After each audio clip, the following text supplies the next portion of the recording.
Yeah, she's got news. Yeah, sorry about that. Novo Nordisk popping here. I would keep an eye on hims and hers. Apparently, the company just announced they're expanding their legal action to protect their U.S. patients from, quote, unsafe, non-FDA approved compounded semaglutide. So Novo Nordisk popping here as they basically deride companies like hims and hers dumping. Again, guys, in case you missed it, Novo Nordisk, as we discussed during the news segment, they're actually... they had this legal action against hims and hers. Apparently, they're expanding their legal action now against companies like hims. Back to you. Or back to us. No, man, hims just can't catch a break. It's like, are you kidding me? It finally started going, and then, well, you had a good top tick there. Well, it was, well, I slapped the fail for not getting the long on hims early. But, yeah, Novo Nordisk is the upside there. I was just looking at hims. That story probably better for Novo and not very good. Hims had disappointing earnings. We're going to talk about all these names. I'm assuming it'll probably end up, I'm going to make the assumption that it'll end up on the rundown. Hims, Palantir, I would guess. Like those two names on earnings.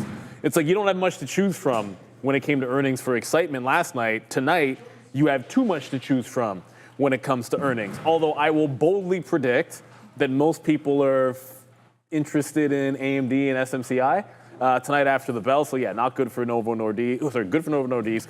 Hims to the downside. We'll talk about all those names. But the funny thing is, well, I don't know if it's funny. It's just interesting thing is for all the selling off that the chips were doing this morning, not so much anymore. AMD's back to green and churning higher. Nvidia is almost green, but well above the volume weighted average price. Let's just go over to what's happening right now. So I'm short Palantir. I went long twice, but I'm short Palantir at the VWAP move. So zoom in, VWAP, trend break, short underneath, give it to the prior bar, and look for a little bit of a pushback there. So that's what I'm sitting in right now. But man, these chips are really starting to come back in here, going into a couple of big names after the bell, which should be wild. You got the Dream Team once again, aftermarket locked and loaded for big chip earnings and others. It's not like it's just SMCI and AMD reporting. My guess is they're just two of the more interesting ones. And by the Dream Team, of course, you mean Sharif, Adara, and myself. We're missing Neil. We're missing Joe. We don't have the complete roster. We can't give them all five because then it's we can soon. It's too much. We can't. Where's soon. that from? What's up, Joe? Remember that thing? It's like it's too much. It's too much. I don't know. I always say it all the time. I don't know. I just Sean think would it's say like an that Italian all the thing. time. It's an Italian thing, but it's got to come from somewhere. Yeah, you know, we're gonna have to think about where that one's from. We just shorted. We covered our TQQ trade. I saw Joey trading a little bit of that this afternoon as well, or during the midday. But we just shorted a little bit there at 87 at VWAP. If it pulls down, fine. But the trade that I'm looking for right now is the same as what we did yesterday. We absolutely nailed yesterday Palantir. We were going long at the end of the day on. Oops, sorry, I was called up. On Palantir, heading towards the report. And yeah, the report was a banger, and as was that trade at the end of the day on Palantir yesterday. We just started buying it off the 200 period, up and away, goes PLTR. So we'll see if we can have some similar luck here with AMD this afternoon. Palantir, great trade. We'll talk about all of these. We'll talk about the reports. We'll do our own little rundown similar to what they do there on the midday, as we want to talk more news-based stuff. I think a 78 break gets us going, so I'm going to wait to see if we are lucky enough to grab a 78 long on AMD. But here we go, man. It's reloaded, so it's kind of the same position. We haven't hit this in a while, so it's right there. It's reloaded. So we've got a nice little downside play there. We'll re-short it right now, and we'll see if these futures want to tick a little bit lower. I'm bidding 70s to see if we can get that. That's the 50 period. And then after that, we'll see what goes up must come down, and the futures just went up, so we're at VWAP. Let's see if we want to test these trades out. But yeah, I hope everyone had a great midday show there. Did you get out for your walk? I did. That's good. I went for a walk, but I'll be honest. Like I came back like with a, I don't know, like the air quality's bad. It's the air quality. It's just like I'm already having issues with like the sinuses, like and all that stuff, and so like my eyes are all irritated. It just happens a lot easier. Like I'm all puffed up, and it's not I think it's There's literally these the air quality wildfires outside. right now. We've had a bunch of wildfires. Quebec, So the air quality in Toronto. What's crazy? It's like surrounding our province. Toronto hit number 9 or 9. Number 2 it was. I thought it was over the weekend. Oh, well, it was top 10. Sorry, Yesterday? it's not top 10. Bottom 10 in the world cities for air quality. Yeah, top 10 worst air quality. Top 10 worst air quality. We were number 1 a couple weeks ago. I think it was maybe the days where we were getting our You got your baseball canceled, I think, one of those days. Yeah, that was a bad. But yeah, so, you know, It's our last week. Yeah, stay inside. Apparently getting a lot better, though. Thank goodness. Very, very soon. So yeah, even in New Jersey, yeah, I know it's bad. We were in Ottawa, which you know is close to the border there between the United States as well. And yeah, we had some friends from the U.S. that were like, "Wow, air quality," and yeah, what are you gonna do? Yeah, there it is, man. Thank you so much to Demand a Myth, the legend, Demand a Myth. He's got to put the legend after that. Great show. Much respect and credit to the whole team.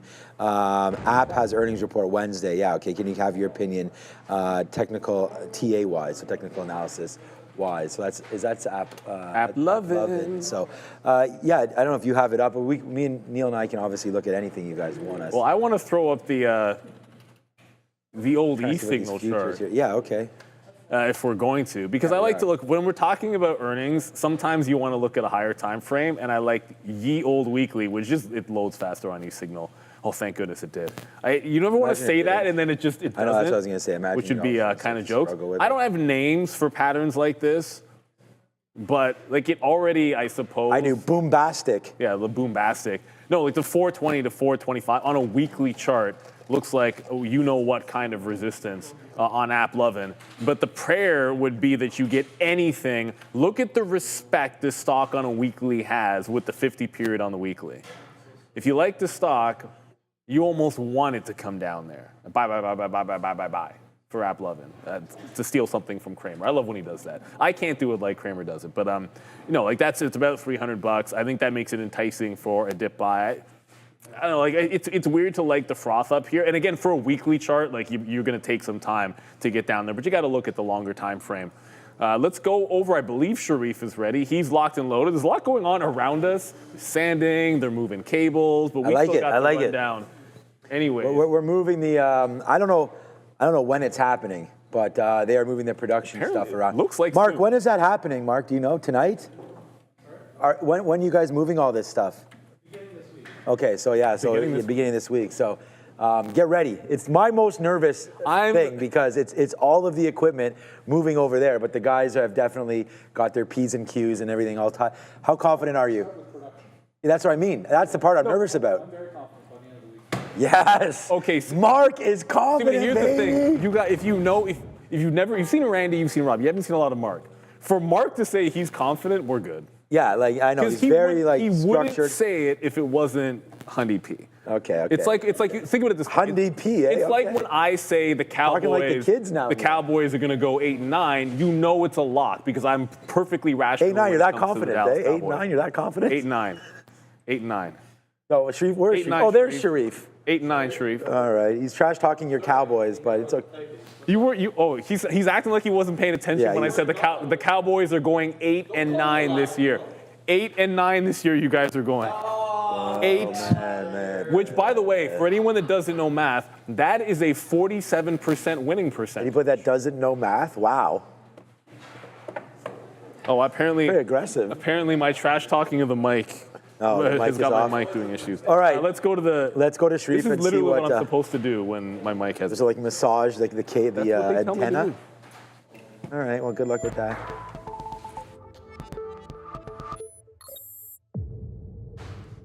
All right, guys, welcome to the Afternoon Rundown, the show where you decide what we talk about every afternoon. The big boys, they're trolling me, they're locked, they're loaded, and they're ready to look at the tickers as decided by you. But the only way to get those tickers up there is to get into the chat. Vote for whatever ticker you want, 1 to a zillion letters. I don't know, Fabian, did you put a limit on the letters? I don't think so. Make sure to get your vote in every day, though. It registers, and then we'll tally all the submissions by the Afternoon Rundown. Here's a look look at all 4 major averages. 3 in negative territory, 1 in positive. That's on the bottom left of your screen right there. Up 1/3% is the Russell 2000. Good look. The NQ down 1/4 with the Russell as well. Sorry, with the ES also down 1/4%. And the Dow essentially flat though. Fabian was about to walk into the shot. Essentially flat is the Dow. Let's have a look at the first ticker, though, as decided by you guys. Palantir, no surprise there. Great look for Palantir reporting earnings after the bell yesterday, boosting their sales guidance, guys, and easily beating on top and bottom line. Look, I mean, there's not much to say about Palantir, right? We talked about that we just talked about with AMD and looking to get the long going into it.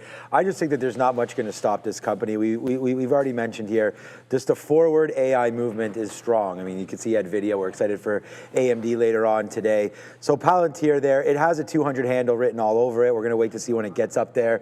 It's nice to see that kind of a report come through. Their first time they've got the $1 billion revenue. And again, when you're talking about 93% revenue growth, 53% revenue growth on government contracts. There's no, in my opinion anyways, we talked about the boombasticness of what the executives were talking about on the report. It's going to be a good one. There's not even a huge short percentage in this name, right? And it still continues to climb higher. There wasn't anything in the report that was shocking at all. The valuation, as I said before, is a problem. If we're going to talk about what the one thing would be, a 700 PE is huge, and there's not many companies that are like that. But this is vaulted from a company that just listed 5 years ago to now where it is today, right? And so I think we should all just respect what they've been doing. And again, you don't have to love the stock. I mean, it is a difficult stock sometimes to wrap your head around, but you do have to respect what they've been doing with it. And it's just a lot of upside here for PLTR. I think it continues to go. I mean, every single level seems to be getting bought up. There has been opportunities to go short in this name, but this is a 50-period moving average on the daily. It looks pretty strong to me. So yeah, happy to be in this name. Haven't taken anything out. Waiting for 195. That's going to be my out, and then we'll go from there. But Palantir just continues to improve. I don't know. Well, why 195? Is that like just ahead of 200? Number in front of 200. Yeah, nothing to do with anything. Well, I was because like I'll take out like 20 shares up there. What about the Fibonacci? I don't use Fibonacci's, but some people like to. Do you use Finobacci's? Oh well, everybody should use Finobacci's instead of Fibonacci's. Sharif. No, it's honestly just because you have even dollars. Yeah. You know, like it's. I remember getting some out at 50 when it first went up there. Okay. And then again, I'm just curious. Yeah, I don't know. I mean, I could change it to 198 either way. I think it's. Oh, apparently I'm not even massaging the mic right. Neil, come on, man. Get yourself together. Well, okay, so just very quickly, really, that was questionable. Hopefully no one saw what you were doing to the microphone there, Fabian, but that's all right. No, Fabian does the microphones in his own time is his own I'm thing. not judge, and we're a judgment-free zone up here. Are we? You know what? No, we're not. Actually, yeah, we judge all the time. Let's be real. We judge all the time. What he was doing with the microphone was questionable. It was questionable. It was very questionable. But that's all right as long as it works. Look, VWAP, I'm shorting it off of VWAP. It was a long twice off 170. The first time, I didn't really get. Like I said, I missed the full fill a little tighter to the pre-market lows, but when it reverted off the level, I didn't play it to VWAP, I played it to 72s. This is a short VWAP to 71. It's making higher lows. I don't know where the top is on this. I'm gonna throw out a theory because it held the channel for so long on the daily that was about $20. I'm just gonna go with 185 for a local high because this is a $20 channel that we held from May till now. So I always like the symmetry of things like that. Like if it was in a channel for $20, then why wouldn't the up move be $20 from here? So let it settle down. I think you go long into 165 on any serious dips in this bad boy and look for 185. Just this is the #1 performing stock in the S&P 500 this year. Yeah. So I mean, obviously it's going to be a little higher price. Frothy. Yeah, it's frothy, right? I mean, it's just like, ask yourself this. Everybody that's saying like Palantir shouldn't be at this price, then go short. I mean, that's, that would be adding fuel to the fire as far as I would sell covered calls. I want everybody just go short. I think if you own it, selling covered calls is way safer. Well, exactly. Yeah, I could sell covered calls. Actually. Because if you're going to sell in front of 200, then you could just, whatever. I have no idea. Like Joey will Joey. It is Joey. Yeah, Joey. Why not? Could tell you the value, but the problem is you probably wanted to do that a while ago. Maybe before earnings. Yeah, like maybe a few weeks ago. So after is better? no, but they're still in 11. I'm Okay. talking about like a month ago, though. Yeah, you don't want to trade too much. No, but you want to write, if you are writing, you want to write heading into earnings, right? Because you get, why? Because then things are higher. Yeah, I'm okay with the, it's about the 195 print. Anyways, we'll talk about that more. I put the 195 there before earnings. Right. It's not like I put it there today. I was just hoping that we could get a wild spike up to those levels. But with an 11%, we have to check it out. It's probably gone down now because now earnings was here and it's not doing anything. But we did have an 11% move implied by Friday on this name still. So I don't know. We'll have to look at that if that move has changed at all. But all right, let's go over. That's AMD. That's Palantir. Reported last night. The biggest one that I think everyone's going to be paying attention to tonight, anyways, is going to be AMD. What does that mean for NVIDIA, which reports next month? AMD, probably the closest name to an NVIDIA. If there's anything. If you're going to have any sort of a comp. So let's go find out what Shreve has to say, and then we'll talk about it. Yeah, Sean, interesting expectations here from the market for the current quarter, which is Q2. The street is looking, for Q2, yeah. Street's looking for 7.42 billion with EPS coming in at 48 pennies. Now, with respect to the guide, the street's looking for 8.32 billion with EPS of $1.15. A marked change for quarter over quarter from expectations there. So we'll see how they do. They are talking about the launch of the MI350 into more markets, as well as the MI400 possibly next year, Sean. So we'll keep an eye out on this one. AMD, make sure to check SMCI as well with Adair, myself, and Sean in the Market Recap Show. Yeah. Well, it's not going to move. TQQ trade's working, but go ahead. Yeah. Well, the shorts right now are starting to really come in, including AMD. So I only mentioned Palantir just very quickly. There was another trend break on Webull. It broke an all-day trend, and I missed. Here, essentially, there it is. It broke an all-day trend here, and I missed the trade because I wasn't sitting there at 1 o'clock. It came right back and failed the same entry level, so I was able to sort of work in, get the price that I wanted in the mid-90s. Because I'd want this price on the trend breaks. Anyways, that's just the trade that I'm in.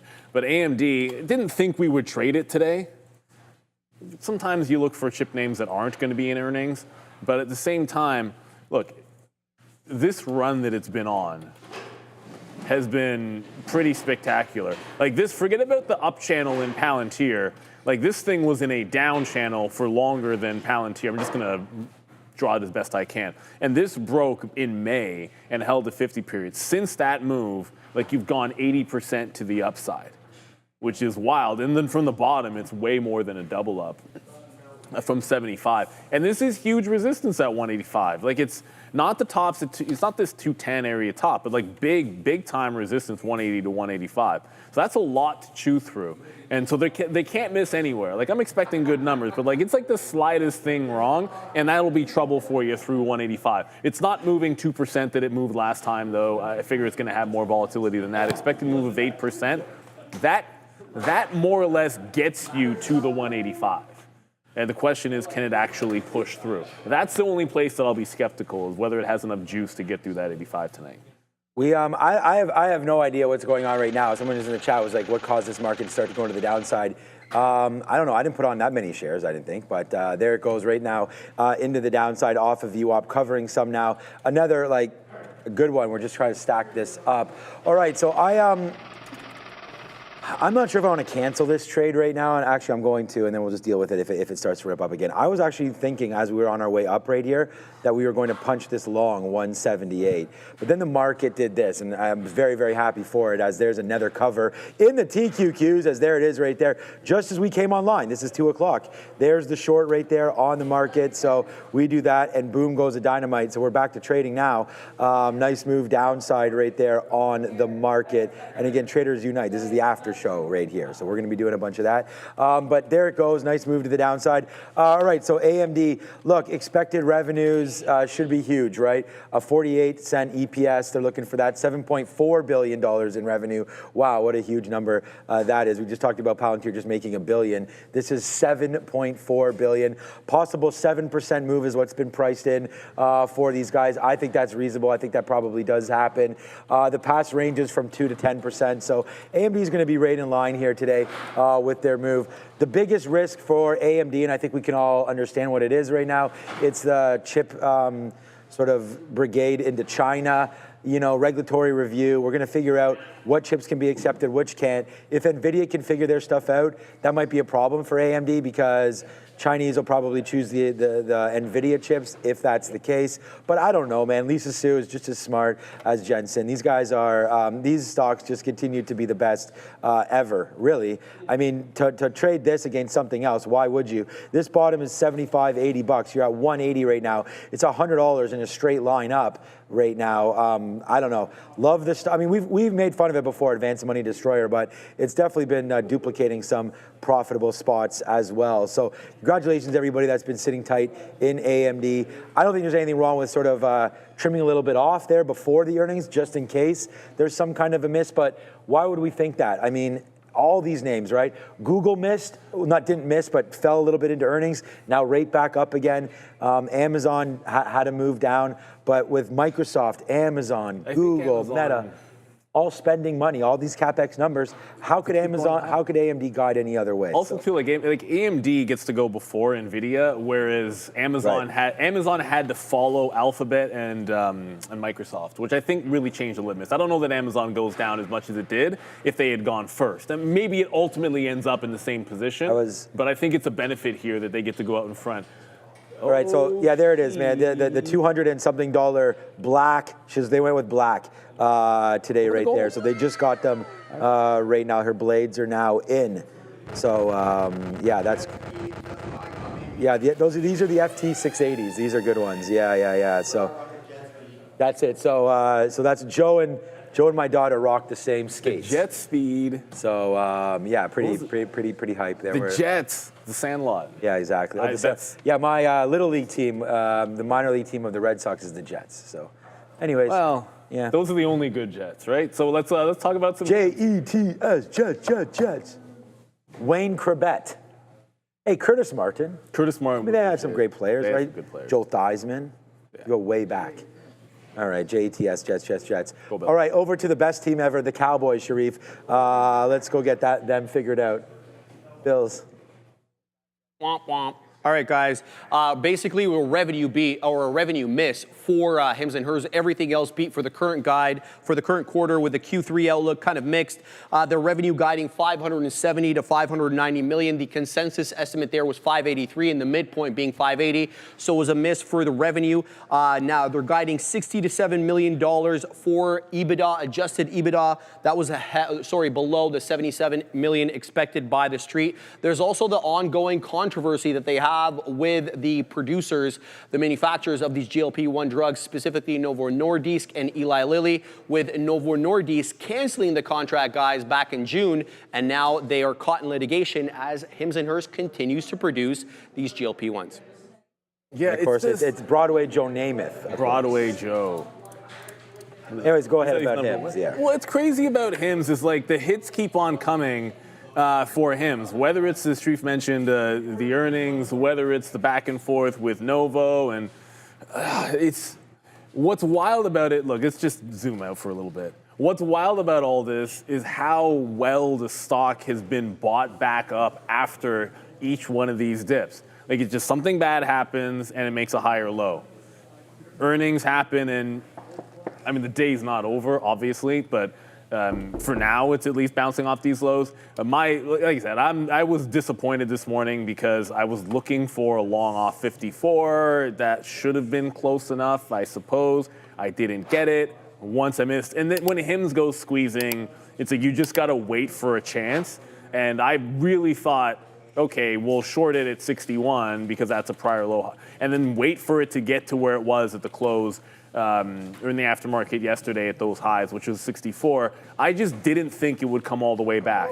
Like, the history of this stock catching bids and going like meme crazy once it catches a bid, I figured you short it to VWAP, the buyers come back in, and the exuberance goes back into Hims. The thing is they've got, like, there's growth here, and there's an actual business. I know there's a bunch of turmoil going on. I think we just need to let it settle down. Because if you gave up in your trade, and we had this conversation with Steve Talman, it's like, technical bad news happens and you stop hits. But if you gave up on it the last time, it bounced off 42 and then just trended higher. So I think we're allowing this to calm down.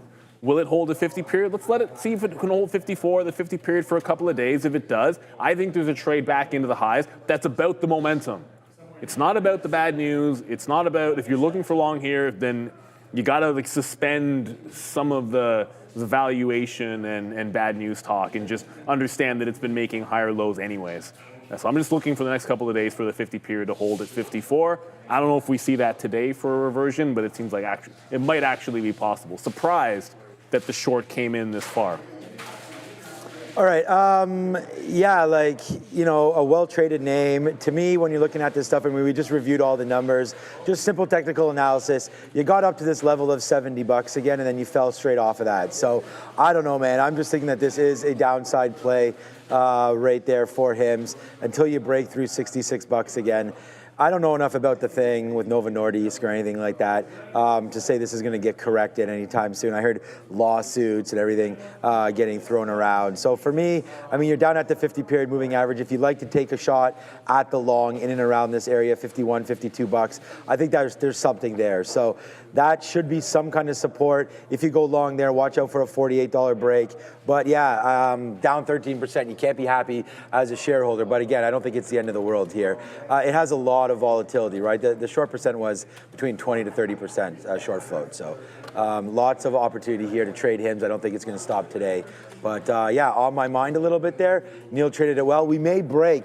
We talked about that break of 55 earlier today, right off the open there, and it doesn't happen. It basically came right in there at 9.25 and then drops through. So we're going to have to watch out for $55 to $54 breaking lower on HIMS. So that's coming out very, very soon. So yeah, we'll talk about that. I like the low break on HIMS, but I wouldn't worry too much about it if you're long. You got to stomach these kind of plays, right? It's not for the weak at heart, but all right. Not even close. Neither is the next name here. Off earnings tonight. Let's go find out what Open Door is all about. Biggest percentage mover tomorrow? Right on, Sean. Yeah, open door after the bell tonight. Make sure to catch that with myself, Adara, and Sean. And we had a nice move up in anticipation of earnings yesterday. And you can see on the chart there, sold off aggressively. So no news on this recently minted meme stock, guys. Wall Street Bets pushing this one up nicely in July. I asked him responded. Yeah, Wall Street Bets, fun action. Okay. But what was interesting, and I forgot to ask Michael where he had this, but Michael Noss had an indicator, and all it was short. It was essentially short interest on a chart, which was pretty cool. So I gotta figure out a way to be able to chart this, because what he was showing us on the aftermarket show specifically for this name was where the short interest started really climbing is not where I would have expected it. Now my brain would say going into earnings that most of the hedgies or whomever feels confident enough to short a name like this would be waiting for it to, hey, it gets up to like 3. Oh yeah, load into this going into 5. Like just look at the daily chart, zoom it out, and maybe they're thinking, whoa, once it gets up here, this but it wasn't.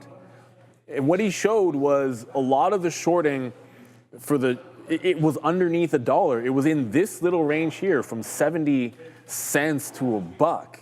Which means there's a lot of people that were offside, whether or not they've covered or dug in more.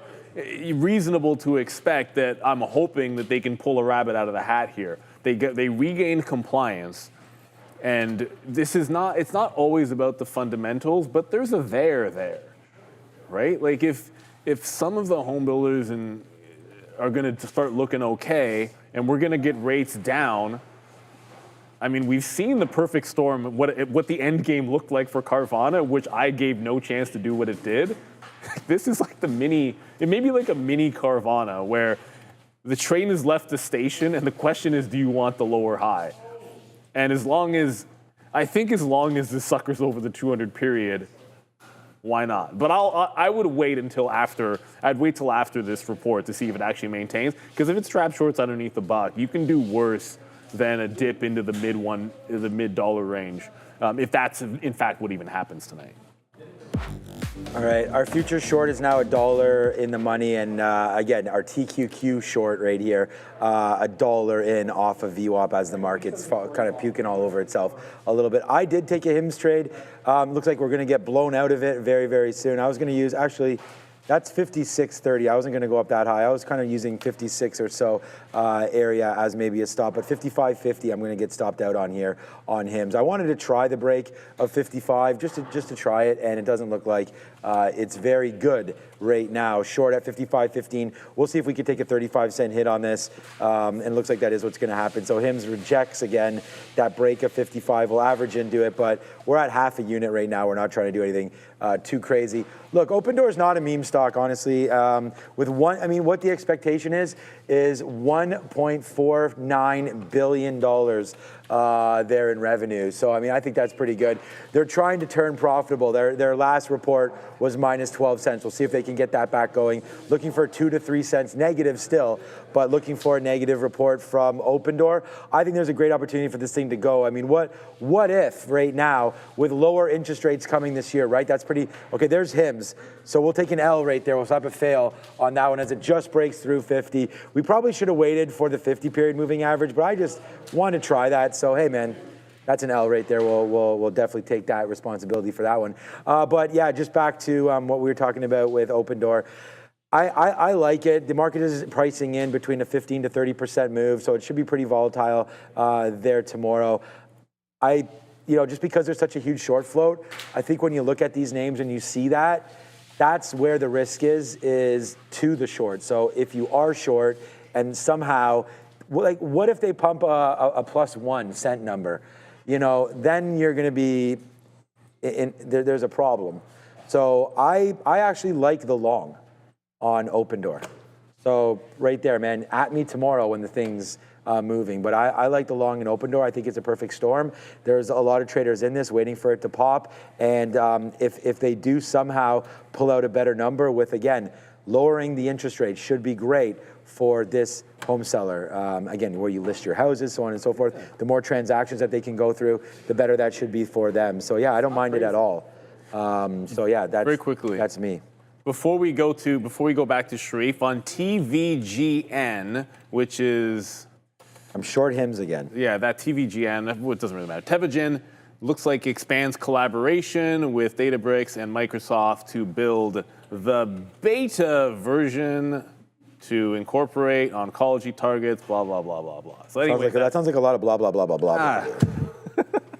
Thanks for reviewing that, Neil. What ends up happening is like, oh, it's just going to be a one-liner. Like, oh, no, it goes on to more gobbledygook pharma stuff. But no, Tevagen halted. It's actually halted at 122 on light volume with a 24 tap. So it's not really indicating a huge open, and it wasn't doing any volume prior to this. But let's talk about Tesla. One of these days, pow, through 312 to the moon, but not today. Boom blastic. Hopefully sooner rather than later, boys. But maybe not with numbers like these. So yet again, sales plunge markedly in the United Kingdom year over year on the quarter to the tune of 60%. That's all the while the rival BYD surges 300% across the pond. Week over week, sales are down in China about 12%. But when you look at the quarter, guys, some silver lining here. Tesla's sales are still up 46% in China on the quarter. Silver linings in Tesla. Yeah, I think, look, Tesla, just from a technical standpoint, I get it. We've had a lot of bad news with Tesla recently, and you want the focus of Elon, which maybe they're going to get with this pay package. Although to me, if you tell somebody, hey, do this, who is strong-willed, that's not necessarily the best approach. But that withstanding, it's shown since earning support at $300.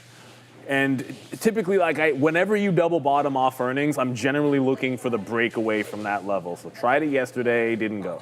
Tried it today at 312, didn't go. So that's 2 times we looked for the breakout, which I think has a ton of room in Tesla, but there's only so much you can give it the opportunity to go. Like, I know the day it goes, I think we have a good shot to get into the 20s, if not the 23 we were talking about earlier, but it's just not yet. But still, it's putting in higher lows. This is getting constructive. Like, it's higher low after the fail than yesterday. Like, we went all the way back into 303 when it failed to break. Today, it went to 306. It's right back in, relatively strong. So it feels like a temporary bottoms got put in with all this bad news for Tesla. We were discussing about the ability to already order, well, I guess pre-book Optimus. Yeah. So people are starting to look forward again, which is what we want out of Tesla, start talking about the future. So for the stock to be green today, in a red market, yeah, the breakout failed, but I'll probably give it one more chance around these levels tomorrow, if not this afternoon, to try to take out this 312. There's so much room to the upside for Tesla to go. Obviously, it hasn't really done a heck of a lot lately, but we know what can happen when you break away from these tight consolidations. It just, at some point, that breakout's got to go. Yeah, look, we had a trade on Tesla when we thought 312 was pretty hot there earlier on. It broke, it did not hold. We got out once it came back into that level. So we took about a 50 or 60 cent hit there. And then again, right there at 310 where we were thinking it was gonna hold until it didn't. So it was really a good decision. We talked about our decision that we made on Robinhood as well, similarly to this, where it was a top break. I think it was 107, and we'll talk about that as the show goes on here. But there it is, flushing down for Tesla up at these levels. And I think this is going to continue to be a decent short. I mean, it's actually done really well considering only down now, basically flat on the day with the Nasdaq near day's low-ish right now. So we'll wait. We're still holding, yes. There it goes, man. Our Q's trade, so we're done the rundown. Thanks for that. We'll talk more about Tesla and all that as we go. But yeah, we're going to put another bid around here, 85.75, if we're lucky enough to get that.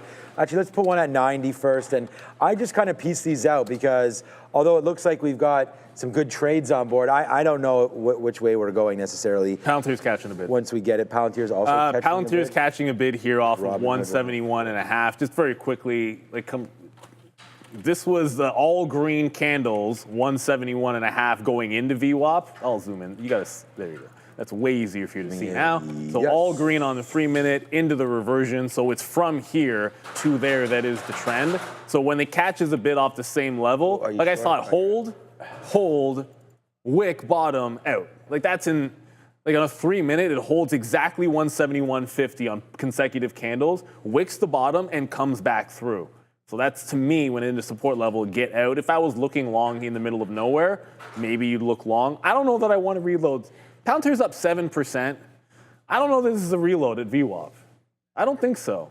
I'm thinking if it gets to VWAP, it's proven enough that maybe this is another breakout into the high. So that if I look for a short into the volume-weighted average price, I think I look somewhere else. As a matter of fact, what I'm actually eyeballing is Intel was up, and no one really came up with a good reason as to why.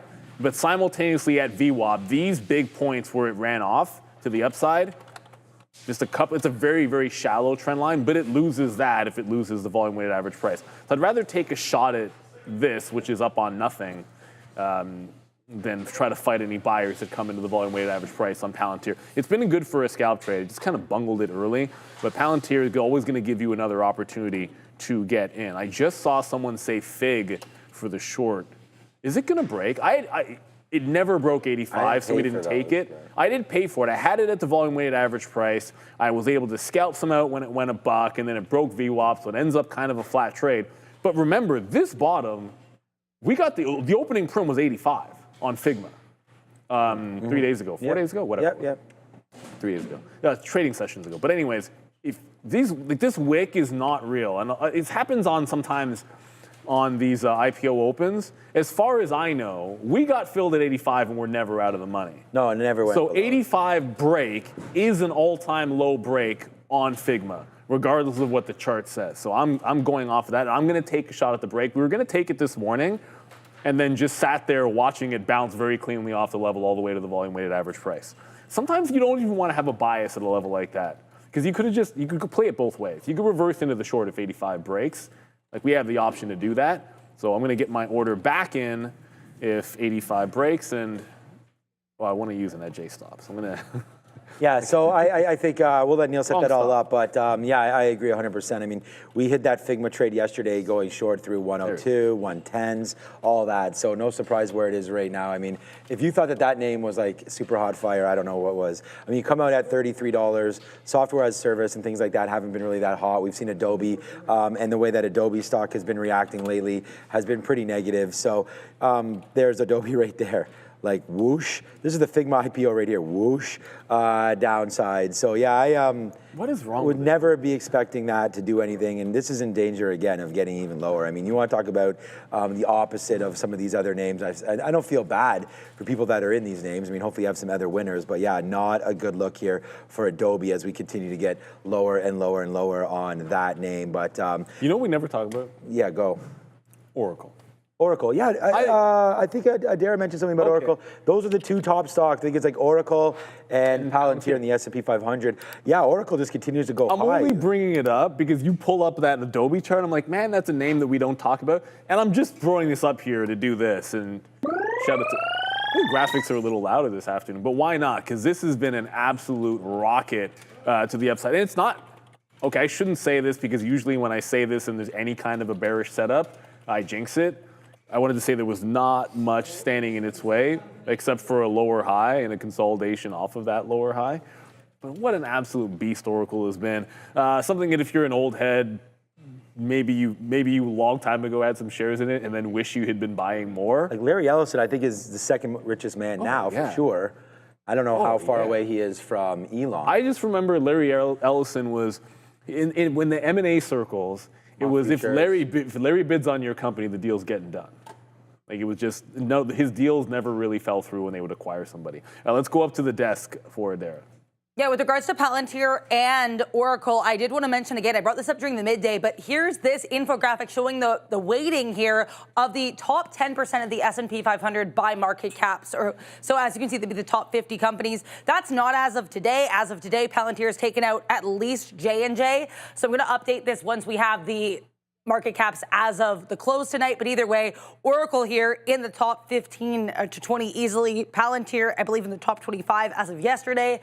As we know, today things have changed. But yeah, really good look here. A lot of these names climbing. But as I mentioned during the midday as well, UNH, which you might be able to see very small here in this circle. When I last did this infographic, it was all the way over here by Eli Lilly. So things really can change in this market.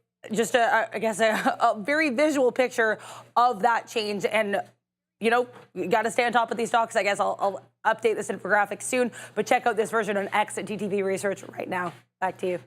Speaking of UNH, there was a note, there were a couple of positive notes, and it's a great graphic, by the way. Yeah, great graphic, Gorgeous graphic. And there's some really great stuff that happens on a daily basis. And tell us your true opinion of the graphic over there. It's a nice. I still don't know where that too much comes from.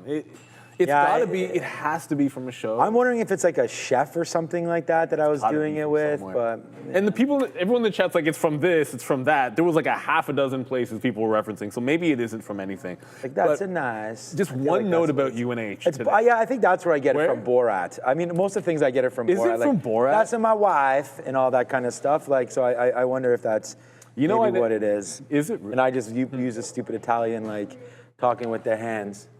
So it's a Borat, but then you do it with an Italian accent, and that's why. Is that Italian accent? I don't know. I don't know. I always thought when you did it was an Italian thing. I made the assumption. I think I've been doing it longer than Borat. Which is a bad assumption. Like, oh, it's Sean's doing it. It must be an Italian. I know for UNH, what was crazy about this rally? There was some weird chatter.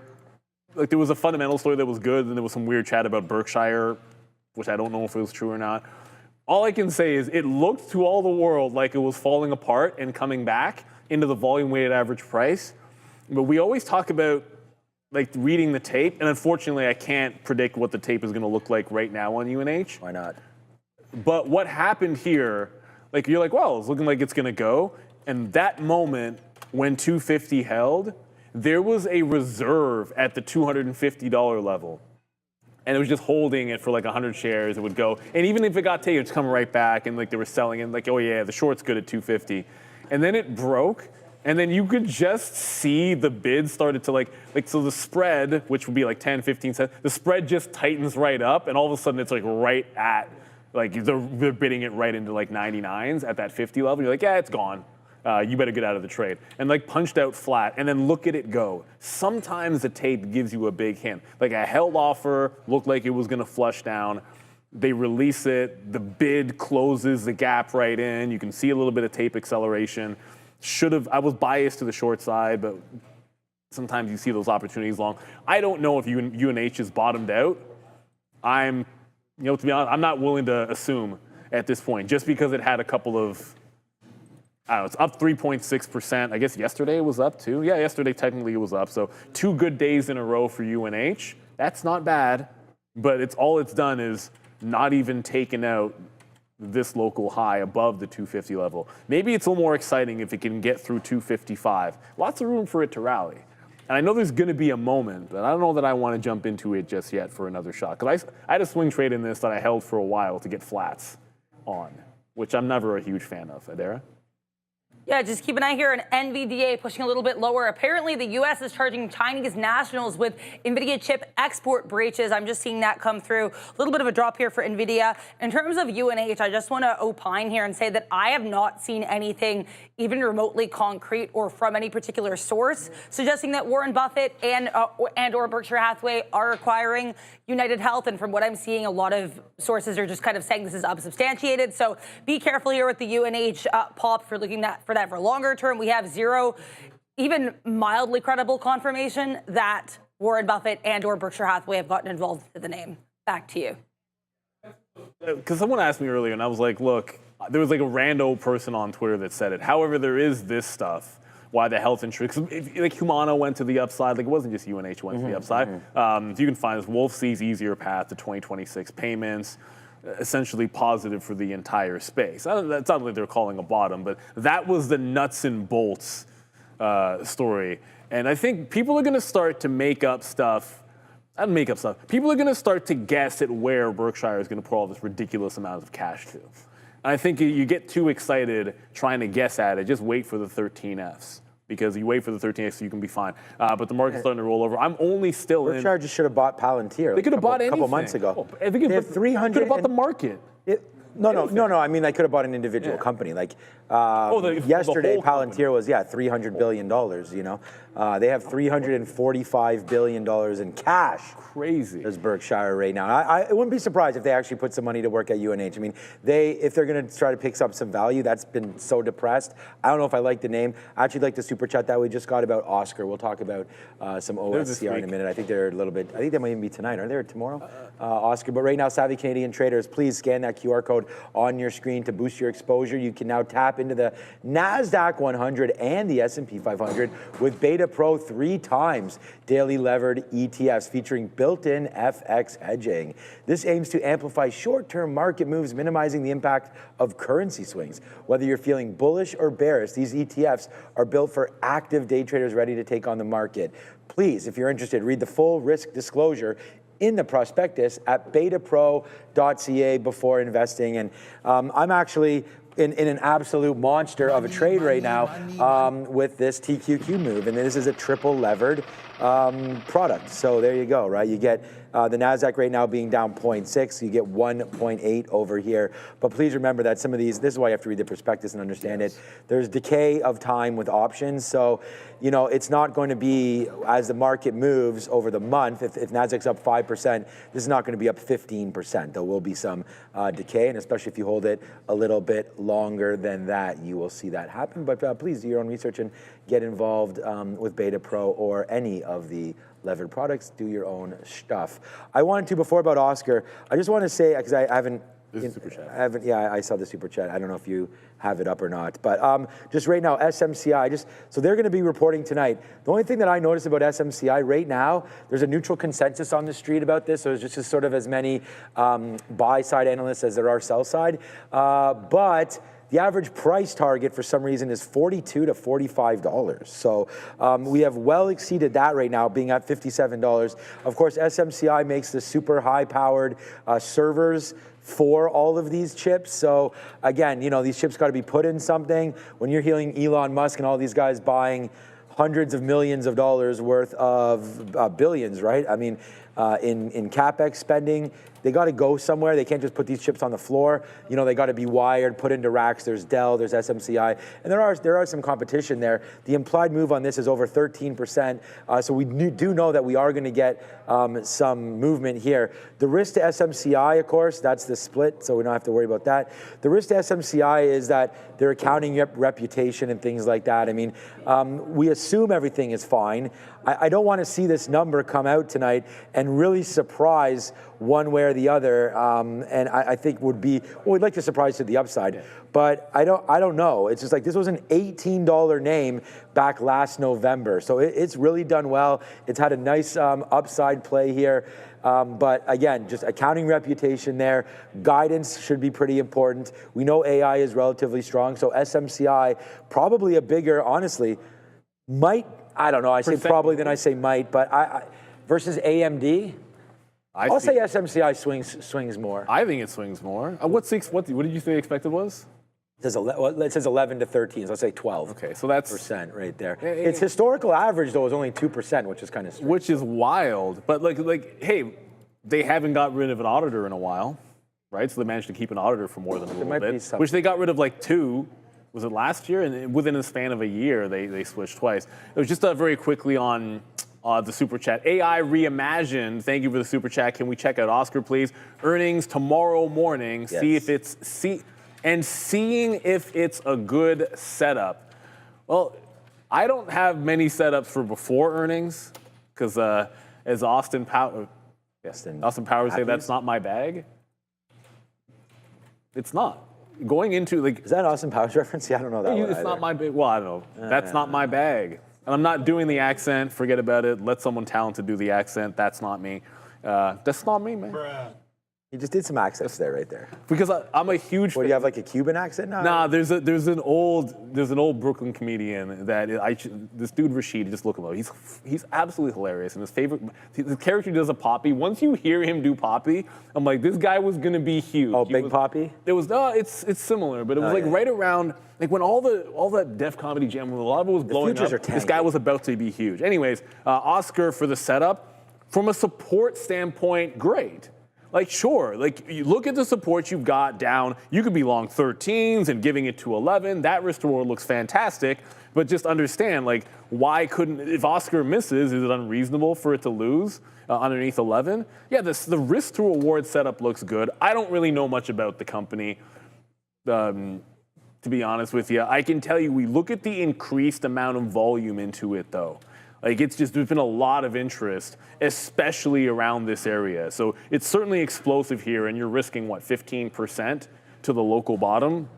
Whatever that works. Actually, maybe a little bit more than that. It's more like $14 right now. So it may be a little bit more than that, but it's relatively decent risk to reward for swing. But I don't like that before earnings, and I don't really know much about them. So I tend to stay away. But as far as support and resistance goes, you could do a little bit worse. I said I was going to take this kind of trend. It's not really a trend break. It's like VWAP, but kind of breaking trend as well in Intel, right at the volume weighted average price. So I did slide in. I tried to get 25s, didn't get them. So I got half at 23, and so very creatively put the other half at 27, and we'll see if I get picked up. That works out to 25 anyway, so that's the other way to play it. Jameson says Kushner owns Oscar. I don't mind Oscar, you know. So again, I might. I don't know. I don't know about. Is that the reason people are interested? I mean, no. I mean, the stock's been beat up with a high short float in OSCR. I don't. I can check myself. I'm not sure. Well, I can check it live for everybody here. OSCR. I think it's probably north of. It is. I would say it's north of 20%. Let me just check it out right here. 31%. Oh, goodness. Yeah, 31% short flow for OSCR. That'll play. And there's the report tomorrow morning at 8 a.m. I actually may take a shot on some Oscar. That's huge. Right now. Yeah, big time movement there. Expected over. Again, well, I shouldn't say that. I don't actually know what the expected move is. I'll have to look that up as well. But OSCR here. Adair sent me all the expected moves tonight. We don't actually have Oscar on it because it's tomorrow morning. So yeah, so we'll look that up. But no, it's just basically all. The ones from the morning aren't on there. Sorry, yeah. Yeah. Sorry. Thanks, Adara. We'll look it up. But yeah, so again, Adara sends us so all of the after hours stuff. Like Neil and I are sitting here doing the show, so she just provides like a little spreadsheet. It's great, hot fire, showing us everything, what to expect and whatnot with Oscar. Adara's like having your own ChatGPT. Yeah, sort of. Yeah, it's a good one. But yeah, it's great, especially to remember things is absolutely fantastic. But what I was getting at about with Oscar before we go on here was just that, when you're talking about what Oscar does, it's all about the app, right? They have $0 virtual visits. They only have 1.7 million members, which is, as far as a TAM, total addressable market, that's pretty low right now. If you consider, now I don't know if they're available in all, every state, or what sort of the regulatory rules are around them or not. But with more ill will towards big companies like UNH and things like that, we'll wait to see if they can, expand that addressable market. But it's been a nice downside move here for Oscar, continually pushing lower into some levels where I think there's some buy zones here. So yeah, I don't think it's the end of the world at all for OSCR here. And if you did want to make a play in it, I think it's reasonable at some of these levels to try to go long with that 30% short float. It trades at a 17 PE. Obviously, we can get a little bit higher than that. So it trades lower than the average market multiple right now. Doesn't really provide a dividend or anything. So yeah, for me, man, just digital first experience. We've seen how hot that's been with names like Robinhood and SoFi and things like that. And, that could be a play. And Opendoor. I mean, for example, the more we can use apps, I think the more the world likes that kind of a play. So they're targeting that addressable market, and we'll see if that can get there. But right now, it has a rating of 89 there out of 100, so there is some good things. There's some cash secured put offers on this stock apparently. Their 1 year revenue growth is over 50%. 50%. Yeah, no, I just saw that. 50% EPS growth in revenue has been accelerating. That's relative strength is what's over 80, so it does have a strong. I like it better now. With between the short float and that. So the big thing is too, when you're all app based, you do have lower administrative costs. Yeah, cool, 100%. So hopefully they can lever some of that and put it back into the stock. No, I've wanted Oscar before. The more I listen to levels. Because I sold UNH for the swing. I'm like, I didn't really do anything. Because what am I going to swing to? It's earnings season. I haven't found a target yet. Stay on target. So that seems spicy. We got another super chat here. So I'm just, Dara's already looking into this. What is it? Before I even read it, she's already looking at this. There's a post on X claiming Hims is not one of the companies that Novo is planning to sue. Not sure if it's credible. Help Adara. So Adara is on it. Help. Just going from what is the price telling us? I hesitate to say this, but maybe there's some buying happening because of that. But I don't know if that's true. Let's see. We do know that they've been in the crosshairs. Obviously, if it made this move because they were one of the companies, if this ends up being true, it wouldn't be crazy if it went back to where it started. But remember, this was already down on earnings, heavily down on its own earnings. So I wouldn't. You never want to assume something that you just happen to see as a post on X without it being confirmed somewhere. But there's some price action which might be confirming this. I'm going to stay away from it. I figure if I don't know, I don't trade it. You've got to be kidding me, Figma. All right, let's just slap the fail on Figma. What happened? It just bounced off 85 again. So instead of, you got to be kidding me. Yeah, sometimes you're only looking for the wrong direction. It's like, it's not going to bounce off 85 again, is it? And it just went $1 off the 85 Apparently level. it is. So, apparently it is going to go right off that 85. I guess 85 doesn't want to break yet, which makes some sense. Maybe you've got the underwriters defending that price, Adara. I'm going to look into this further, but the reason that people are saying that Hims and Hers isn't a part of this is because apparently the press release doesn't directly mention the company, but as far as I can see, they don't really directly mention any company. They also, it's worth noting, they said they already have filed more than 130 lawsuits across 40 states. So this is pretty widespread as far as I can tell. Long story short, I'm going to continue to look into this, but it does not really seem like the lack of naming Hims and Hers is really a cause for celebration here. Again, I will still investigate this further, but if that's the reason, apparently people are thinking that it might be safe because they were not directly mentioned. Back to you. It's a celebration. Celebration, Richard? Apparently not. So I just bought some Oscar. Oh no, you didn't. We're gonna. No, wait. not that. You know what I mean. Yeah, I know. Yeah, whatever, man. We're fans of Dave Chappelle around here. You better believe it. We can talk as we want to. It's our show. We'll cry if we want to. But yeah, I do like that Oscar. It's the air quality that's gonna make me. There's something about air quality. Yeah. So okay, that's that kind of a talk right there. I do like UNH, but again, let's take a shot on Oscar here into earnings tomorrow. We'll see if we can make a play.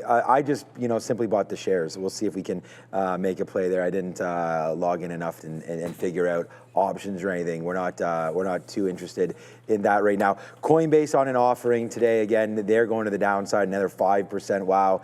This name's been pretty destructed in this most recent move down in crypto. I mean, crypto's not having a great time right now either. But look at this level that we just found magically. Magically delicious. Is that Lucky Charm? Frosted Lucky Charm. Yeah, there you go. All right, so right into there. Yeah, cereal has gone by the wayside, by the way. I mean, you've got General Mills stock and things like that. There's been a complete, at least in our house, no one eats cereal. In the morning, you do? On weekends. Really? Saturday and Sunday, I eat. I feel like cereal is just one of those aisles we never go through. Cashews. It's a cashew. Oh, yeah, like I know what that is. Yeah. Protein and that's fiber. great stuff. You know what's weird? No one eats that sugary stuff. Like, what happened to the Frosted Flakes, man? Where's Tony the Tiger? Because that cereal's great. My daughter still eats Fruit Loops. Oh, yeah, okay, well, whatever. Which I was not allowed to eat as a kid. Shout out to my parents. We weren't allowed to drink. Boo. We weren't allowed to drink parents. pop. My aunt would. We still don't let our kids drink pop. The thing about drinking. My uncle Rupi, dude kept Coke like everywhere. Like it was. You go downstairs, it'd be like 2 places in the basement, you could find it, and then so anytime we go to like sneak around. We go to their church sometimes on Sundays because they lived in Rexdale. We were in Brampton, and so we go to their church. We come back to their house. I'm like, oh, we're going. Yeah, you're like excited to go. And I get to have Coke and all the good stuff, and they had all the sweet cereals. Oh man, I loved it, but it's bad for you. It's terrible. My kids don't even think about like pop or cola or I don't touch that, soda. I don't touch it anymore. Wait a minute, do we call it pop here, right? And down I don't know. South of the border, they I think that you guys say soda. call it right? soda. What do you guys say, soda or? Is that right? Which one do you guys say? I don't know. My kids, my kids, like if we ever go to McDonald's or something like that and they get a fountain drink, it's iced tea. It's iced tea, that's it. Pretty much just iced tea. Like when we were in Boston and we're sitting around there having a beer, having a glass of wine, they'll just order iced tea. I mean, I'm fine with that. Although or lemonade. Well, lemonade is a nice, tasty drink. There's no doubt about that. But the thing about iced tea is just as much sugar, man. They're all loaded. They're all loaded to the brink. Drink water.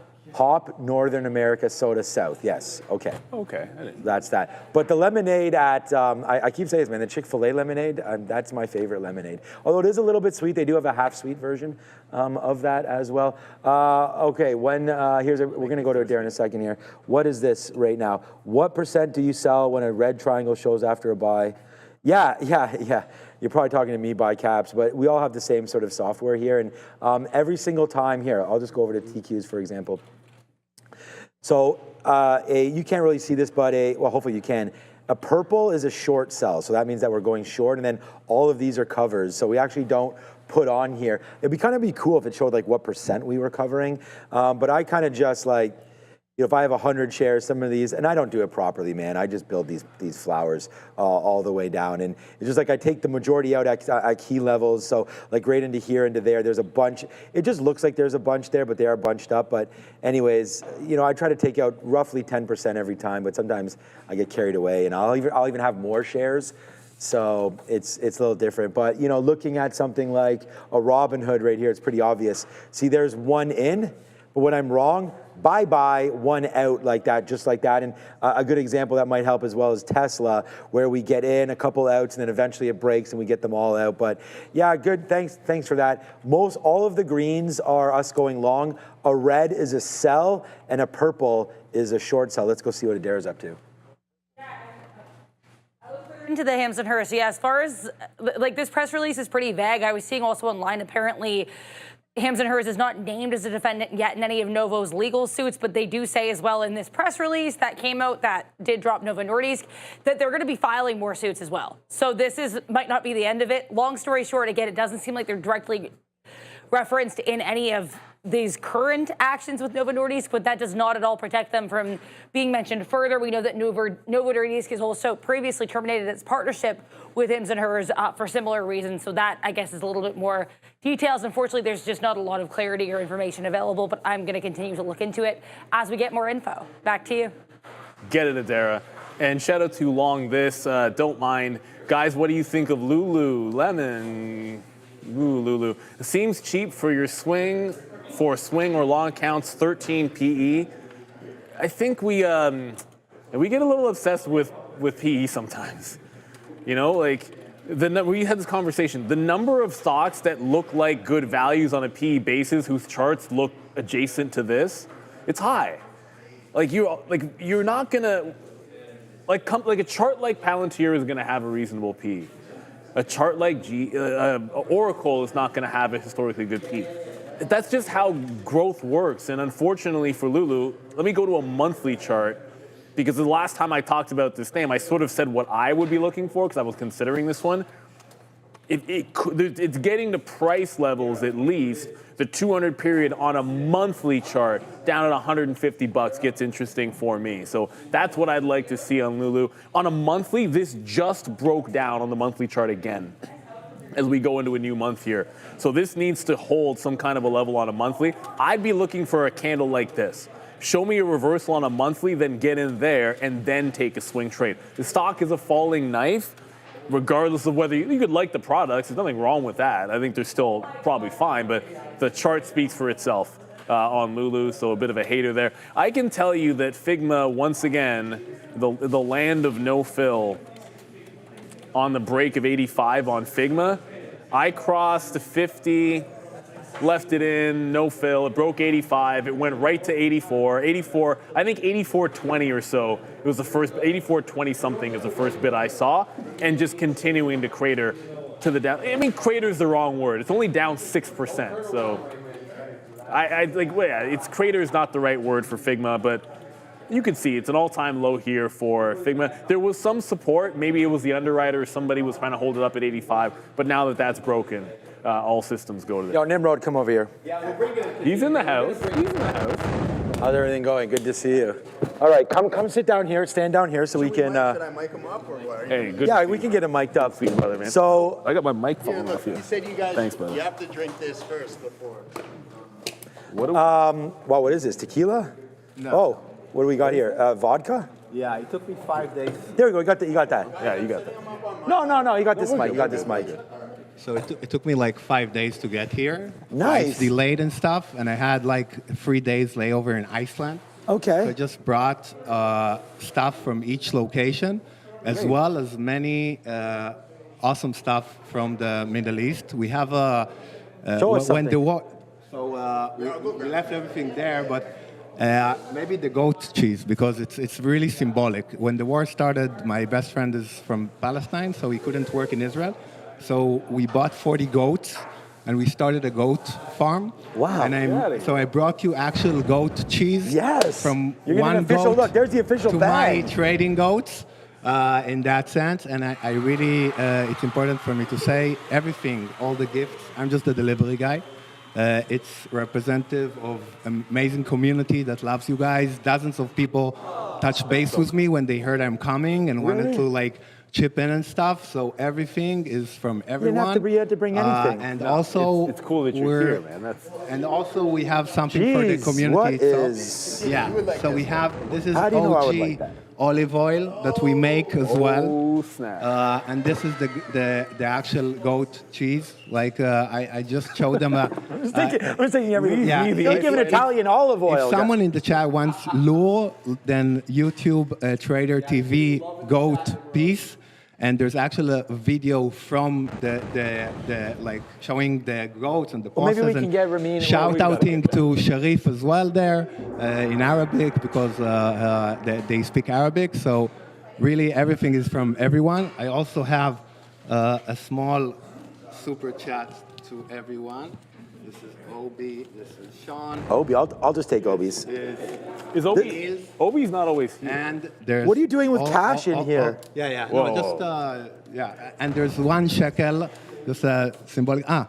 There's a cap on the currency exchange here. Right. So after going to 10 currencies, I just left half of it in shekels. Oh, here we can So show. it can be an investment or just like whatever you guys do. There's actually 1 shekel there, like a coin. Oh, there's a coin. A wine coin that is actually the OG Why shekel did- from Well, back in the I'm day. going to tell you. I'll tell you this. I'll And tell you yeah, this right now. You keep on saying For the shekel. chat. Yeah.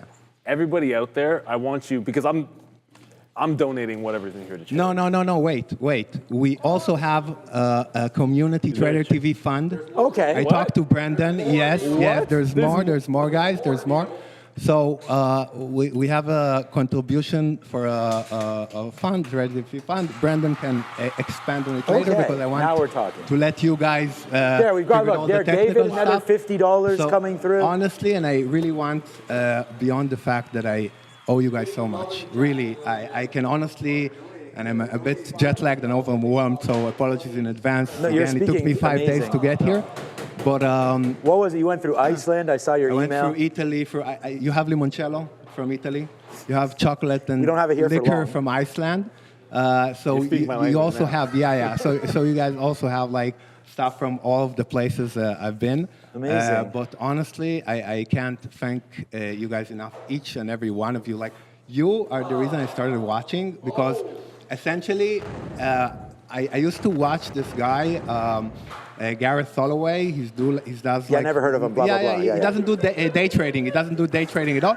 But he kept on saying, like, I have this Trader TV, so a live trading room. So I searched for Trading TV, and I saw someone who I thought was him, Right. but in a small screen. And this guy like really talked sharp, and it took me months to figure out it's the wrong guy. But it Well, I wasn't hope the I wrong don't guy. disappoint you. Was it a fake guy copying it, or was it? No, he just really looks like him. Like, and so I Must was be just extremely mixed handsome. up. But each and every one of you, like Neil, really, and maybe off record, I can show you guys the P&Ls you guys have made for me. But I usually trade swing and longs. I have my own technique. I don't even look at technical levels. I have a research company in Israel and in Okay. Dubai. So I look at trading as a statistician. Like, I Nice, look nice. at all the potential possibilities a graph can go and assign a probability to each one. I don't even look at price ranges. And you guys have opened my eyes to technical analysis and day trading and made me an obscene amount of money. But regardless, the community and the vibes you guys have is so important. We had a very tough few years. Right. And I think a quarter or a fifth of my trading was in a bunker. And Are you serious? people, yeah. And It's like we have no idea about any of this yeah, stuff. yeah. Like the road that you've we won't been go on. into politics, but let's say it was like a shot of normalcy.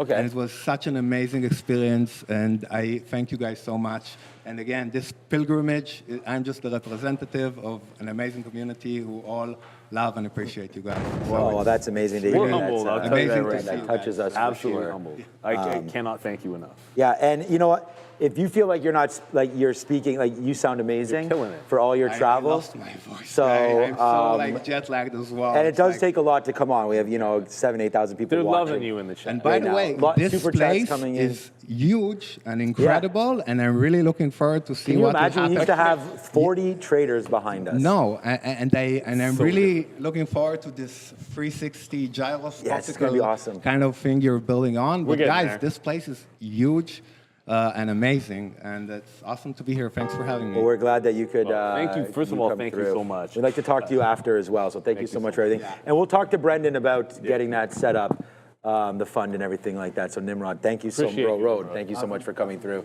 Again, all right. Well, We're not going to be having this right. yeah. I mean, this is incredible. Thank you so much. We'll put this over on the side there and go find Joe. You guys, That's next take some of this level. to the head over here, right there. Yeah, that's. Yeah. I think I should up with a wad of cash. I mean, what the I. What the hell? I mean, absolutely fantastic. Thank you so much to Sharif, everybody. Right there. Oh, Nimrod, I heard Okay, something come here about- for a second. I heard something about some chocolate. can you verify how many eggs are in that bowl right over there? In Sharif's, how many? 6 eggs. Okay, there we go. So there you go. So that's Sharif's egg bowl. See, I just want to make sure Get it, Nimrod. Get it. Yeah, in. exactly. Get an Nimrod Is there. those are the eggs from this morning? Yeah. Remember, he puts the eggs aside because I'm always saying like, oh, Sharif's over here pounding back 6 or 7 eggs. So there it is, right there, the official. Some things never change. Isn't but that that's- awesome that they did the goat and all that kind I of can't stuff? And now we even- have fresh goat cheese right I here. can't even like. What is even going on, Sharif? Wow. I don't know what to say. I don't know what to say. Very, very fortunate to have such great Yeah, we don't even know viewers, what and to I'm glad that we're able to have him come through. I mean, at the end of the day, that's what it's all about. Yeah. If we don't get record likes, I just saw that in the chat. Smash the likes for Nimrod. Nimrod is the GOAT. I like that one. Get it. This is what this community, that's what the community is all about there. Shout out to you, Nick. Shout out to everybody out here. Yeah, It's Rod. Yeah, Nimrod. there we go. It's just amazing. I love what's going on here. But someone says don't touch the goat's eggs. I don't know what happens. No, if this you, is just goat's cheese. No, I don't know. I'm talking about from Sharif's. I don't know what happens if you steal his eggs.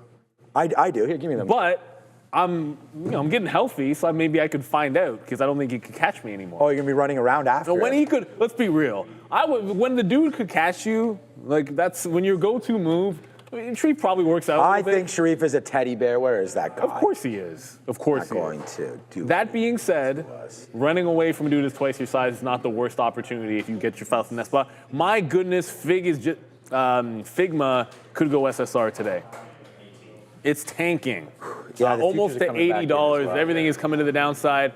And again, thanks for all the love. Like it's crazy, all the love for Nimrod. Make sure you smash that like.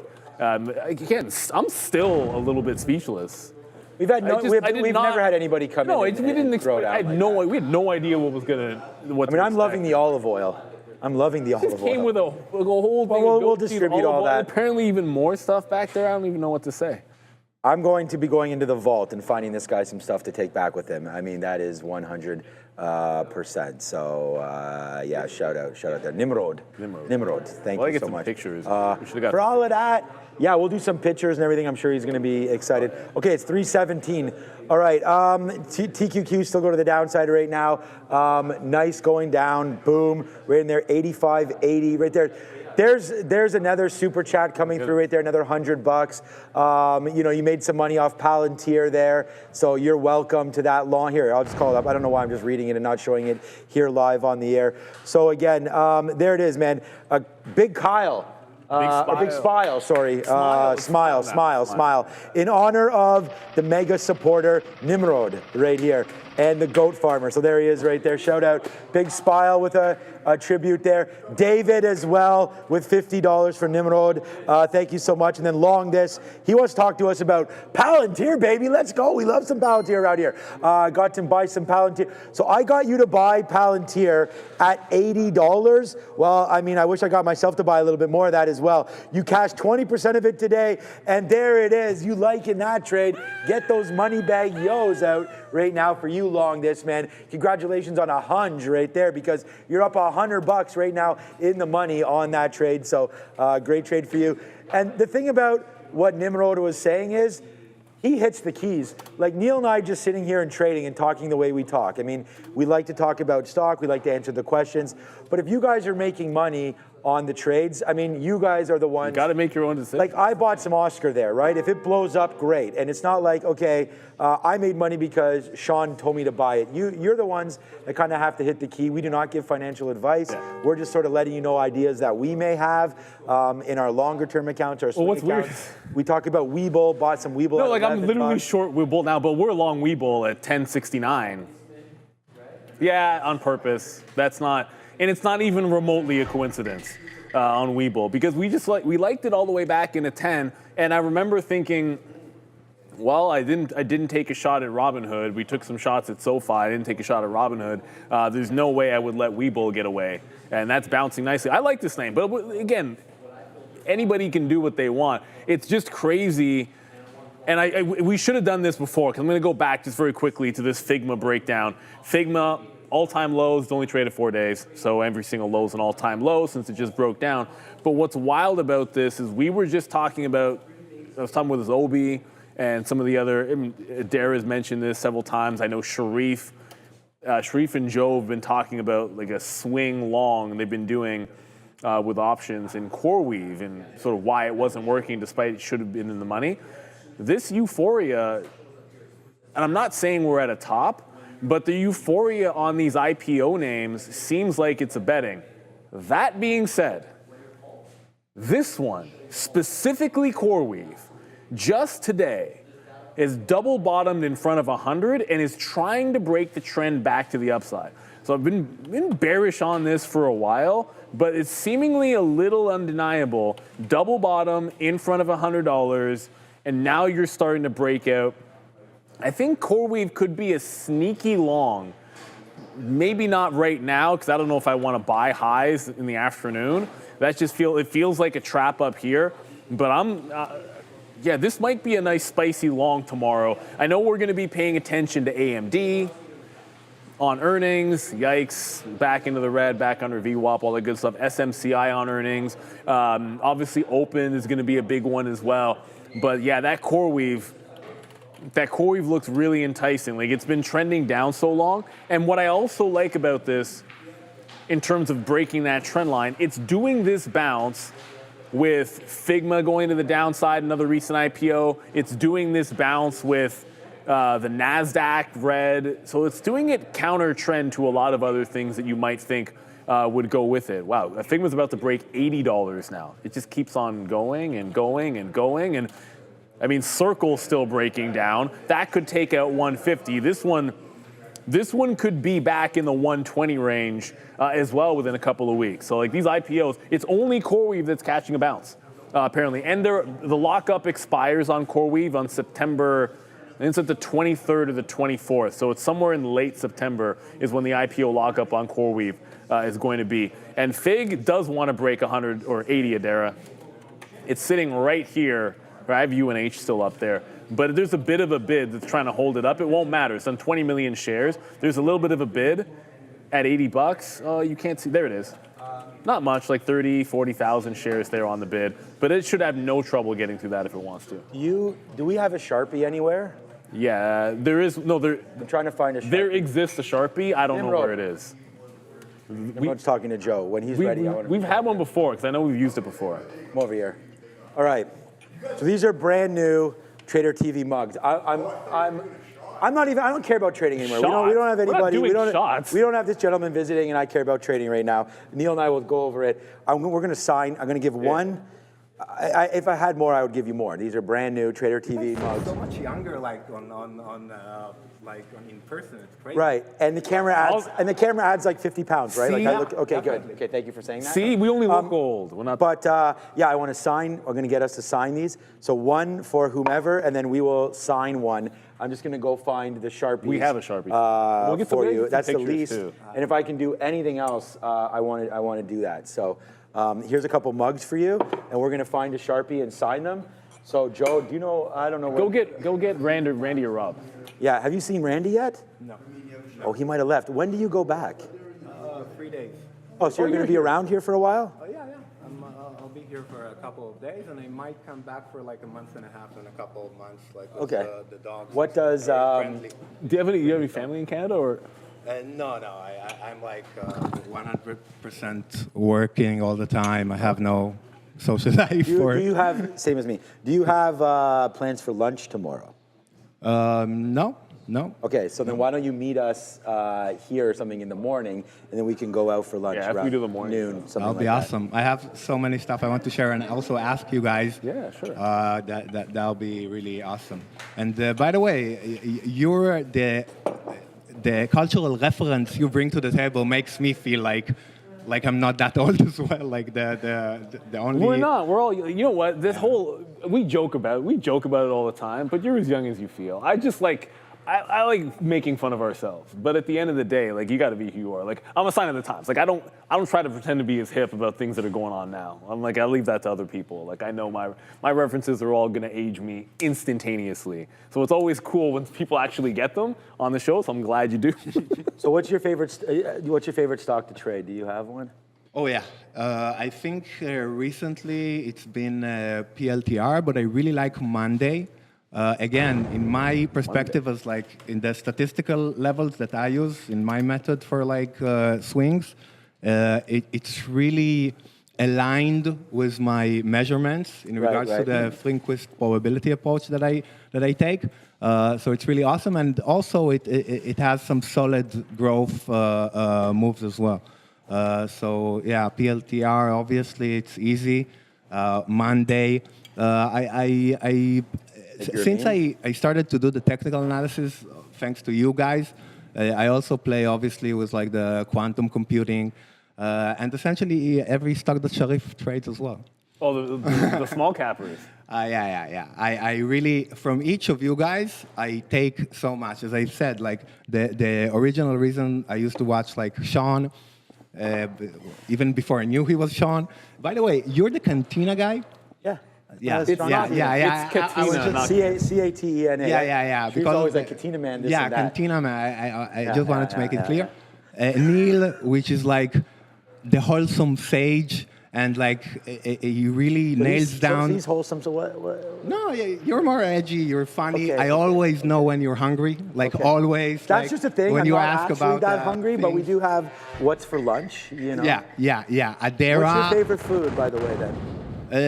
You like lasagna? You went to Italy? Yeah, I told them Canada is an amazing place. I love Canada. The only thing that you can guys improve in is food. Oh, well, like yeah. the food here is really is incomprehensible, and the way you treat meat is criminal.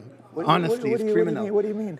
I don't know. I'll ask Brendan afterwards for recommendations. But every like high-end place I go to eat in is like really. There's one called Prime Seafood. You can go there. It's a really good place. I'll definitely. Barbarians. What do you like? You like steak? What do you like? Yeah, I like meat. I like fresh stuff. The stuff I brought here, I'd be and you careful. haven't Has a seen lot of nothing Michelin yet. We stars, have my guy. olives. We have a lot of. We have vine leaves. Yeah, vine leaves yeah. that were literally made 2 weeks ago. Like everything is extremely fresh.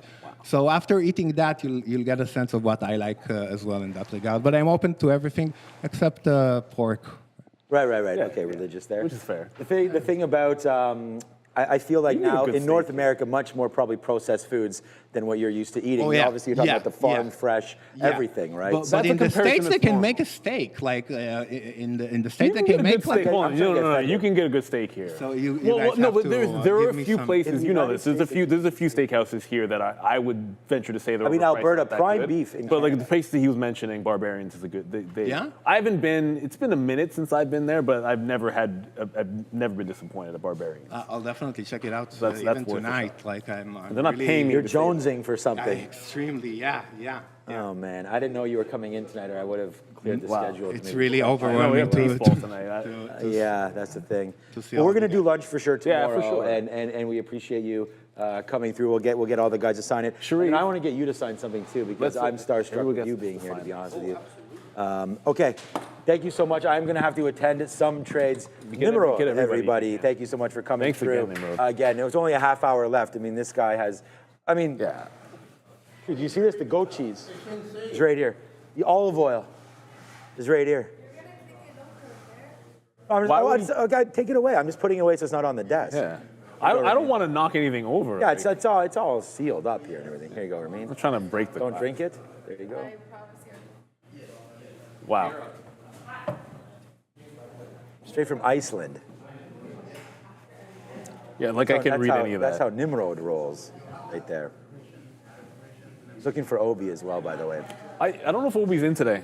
I think Obi's remote today. Yeah, Sharif got the gift for Obi. So We're not doing shots yet. again. Yeah, we thank will you so at much. some point though. Yeah, I'm not doing. No. I gotta do the aftermarket. Yeah, you gotta do the aftermarket show. Or maybe tomorrow. I think we're probably free for lunch. We could do. Oh, 100%. No, 100%.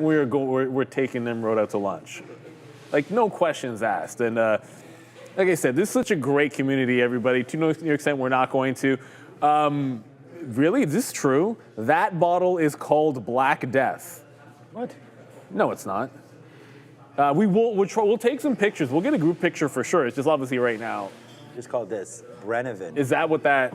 Brennivin. I don't know if that's what it means. Brennivin. It's only 40%. It's not. That ain't no Black Death. Look, I mean, I'm just really glad that you and I both look much younger in person. That You know, I'm not gonna And- lie. That's. I'm glad I didn't have to tell him that the camera adds a lot of weight. You know, I'll take it. He I'll clearly take came it. up with that himself. It also adds. The camera adds gray hair. And what's weird, and most people don't know this. It's the when lights. if The you lights are shine, adding- If you shine light, I switched over to the like we Palantir now, by have the way. all around us. It makes it appear like you're losing hair at the top of your head, Right, which when is that's wild not because it's possible at not all. even happening. It's all fake. I mean, trading for 26 straight years, you know, yeah, full head of hair, no problem at all. But again, just, yeah, we need that youth camera. You know, with Snapchat reporting tonight, maybe there's a filter another one that makes, right, Andre? Maybe there's a filter that we can put on that makes us look younger. Anyone even use?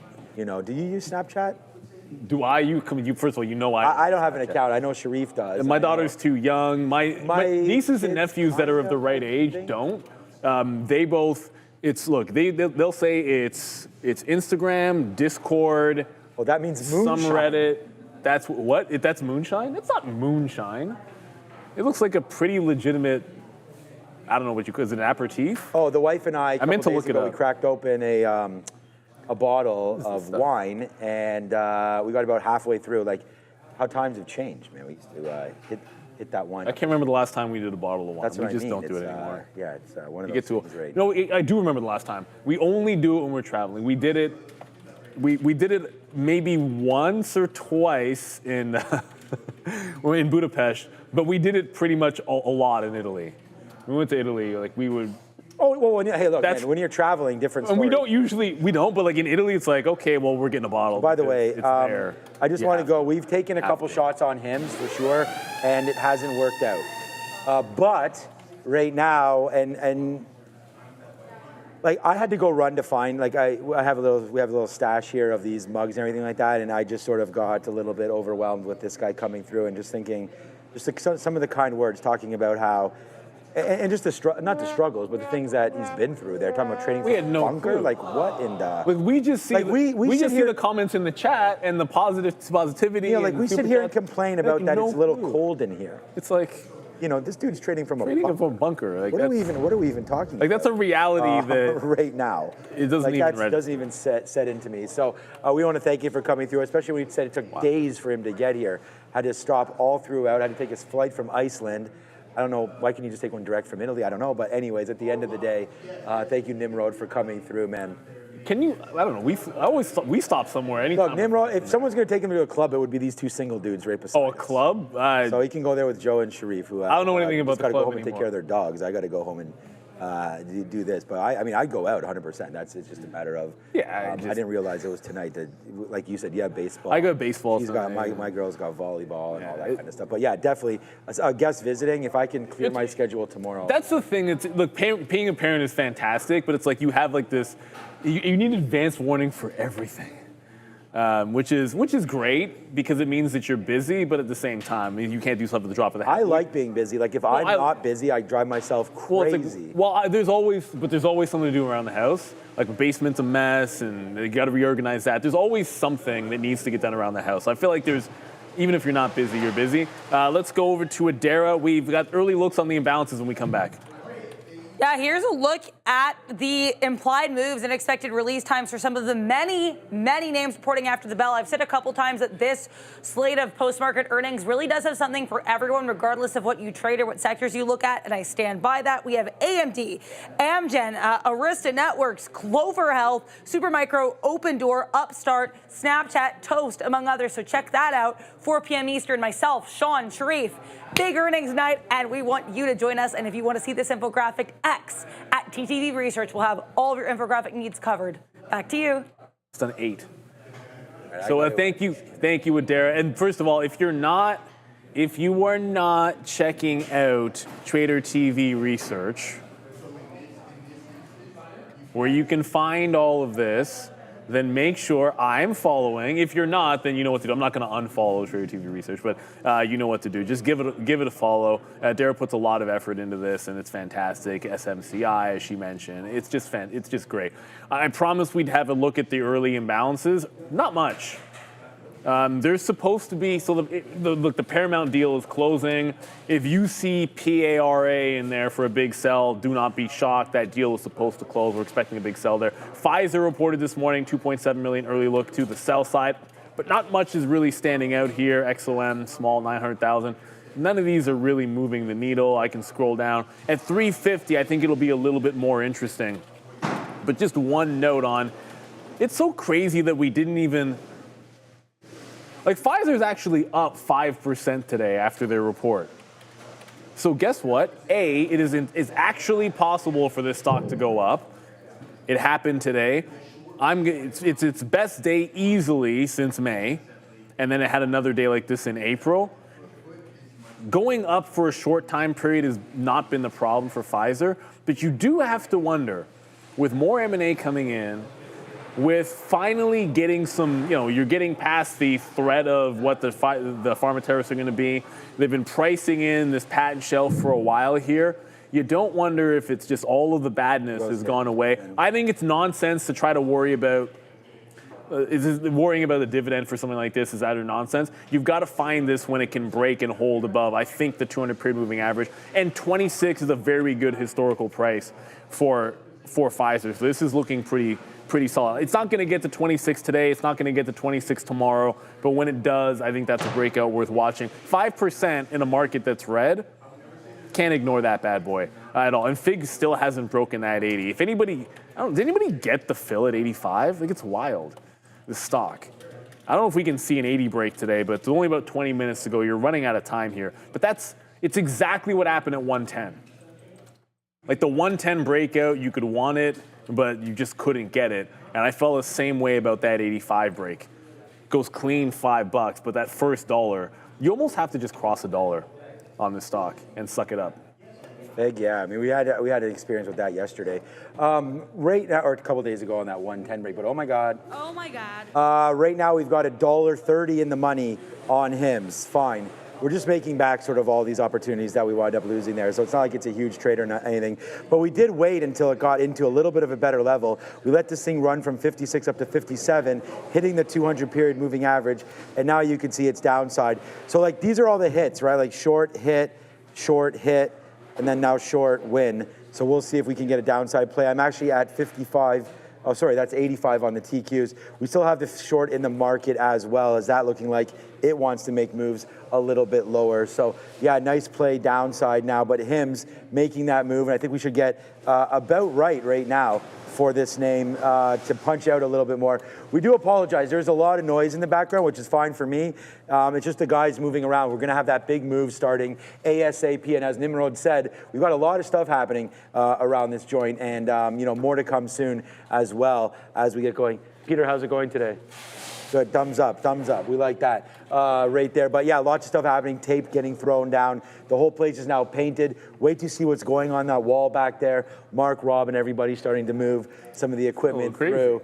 And of course, it's kind of hard to do this because it all has to happen after hours, and then it's got to be tested and then get ready back for the opening trade tomorrow morning, right? Well, that's the crazy thing that I don't think it's easy for us to talk about. It's not easy for everybody to grasp just how much has to get done and the limitations on what you can do because we have to be live every single day. Like that's like the commitment of Trader TV Live is U.S. markets open, we're here, and we've never missed a broadcast since we've been on. And that's crazy to me because there were multiple moments where we were like, oh shoot, this isn't going to happen on these certain days. You guys don't know about it because things worked out, but there were a few times. I remember we had a backup plan during. We did one show from our houses. We did one show from the houses just to make it happen. We didn't have a choice. We were just doing commentary. Yeah, we did commentary. We couldn't trade, and we were all just on a webcam. Like that was like the nuclear option, for lack of a better term.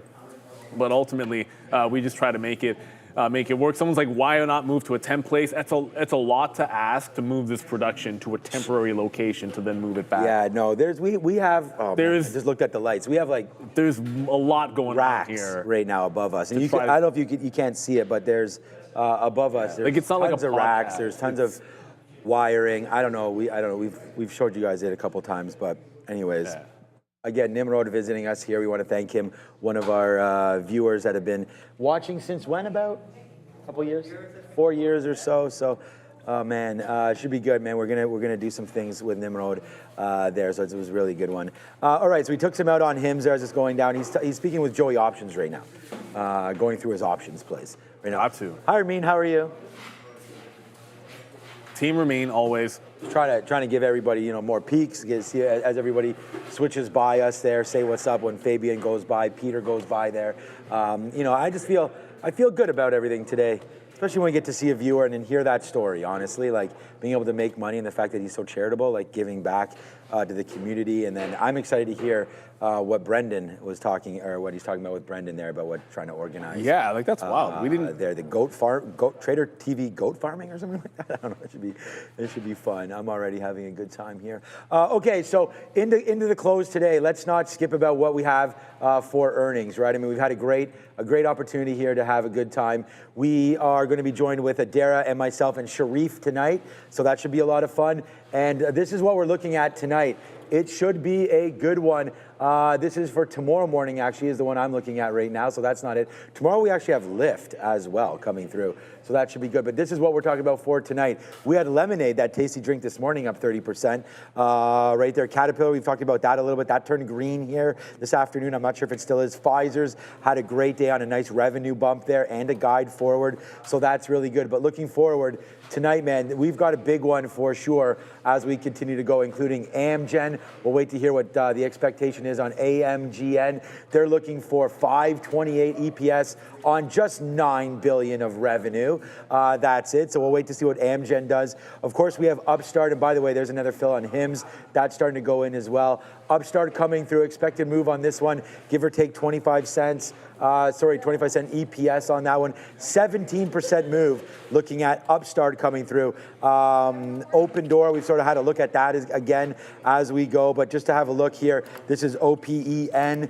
Having a nice move here today. Well, actually, it's pulled back a little bit. Now you're flat, but we did get up to that 560 mark. We'll see if Open Door has anything to say about it. Toast, not bad again, as we talk about some of the different plays here in the restaurant business. Again, all electronic right there. It's been a great stock, near the highs for Toast as well. And the one for me I'm interested in, Snapchat's had quite a nice run. So we'll see if Snapchat can make that money back. Well, I guess it's pulled back a little bit here now that I look at it. But Snapchat did have a huge move off of $8, I believe it was. Yeah, the $8 bottom all the way up to 10 and change. So that's a 30% move. That's starting to come back in now as well. So yeah, lots of action here tonight. We're looking forward to it. It's going to be a big recap show. Again, join myself, Adara, and Sharif. Snap expected roughly 1 cent there tonight on 1 point. The revenue is going to be light, 134 on revenue. I feel like there's a lot that could go right for Snapchat, right? I don't know. I've always been surprised that Zuckerberg and company haven't tried to take them out yet, to be honest with you, Snapchat. Well, Zuck doesn't need to. Somebody else could, though. I mean, Zuckerberg, not that he needs to. I mean, he bought Instagram when he didn't sort of need to.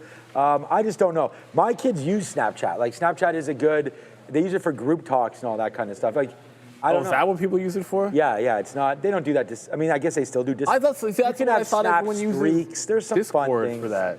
There's some fun things. Like, what do you guys use it for in the chat? Like, I just take the cue. Like, I have a couple of nieces and nephews that are, well, a niece and a nephew that are teenagers, and I got a nephew that's 12. And I just simply know that none of them use Snapchat. So that's my entire experience, because way too young for my daughter. Just very quickly here, I didn't show you the chart. Figma broke $80, got to 79.5, came back up to 81, and is now putting a higher low off the 80 level. So with only about 5 minutes till the imbalances go, I'm getting in here and giving it 50 cents essentially. Like, this bottom wick is like 79.90, and I'm in at 40. So I'm just gonna throw a stop. I got in and immediately took some off. I'm like, I realized how late it was. So yeah, it's actually 5 minutes till the imbalances. I kind of thought we had a little bit more time than that. Just gonna take a quick little shot at that low if 80 is gonna hold and see if we can't get a little bit of a bounce. But 5 minutes, no early looking balances outside of that Pfizer, Kenvue, which somehow magically is there every single day, HPE. No one cares about Ford. BAC, 1.2 million to the sell side. But that's not going to move the needle. I think if you're looking for a big imbalance, you're probably hunting for it as usual on NVIDIA, which I just hit enter on and it didn't go. And NVIDIA just starting to lose potentially the volume weighted average price here. So yeah, running into some trouble here is NVIDIA as the market's starting to, continuing to come in. This almost went green. AMD got green.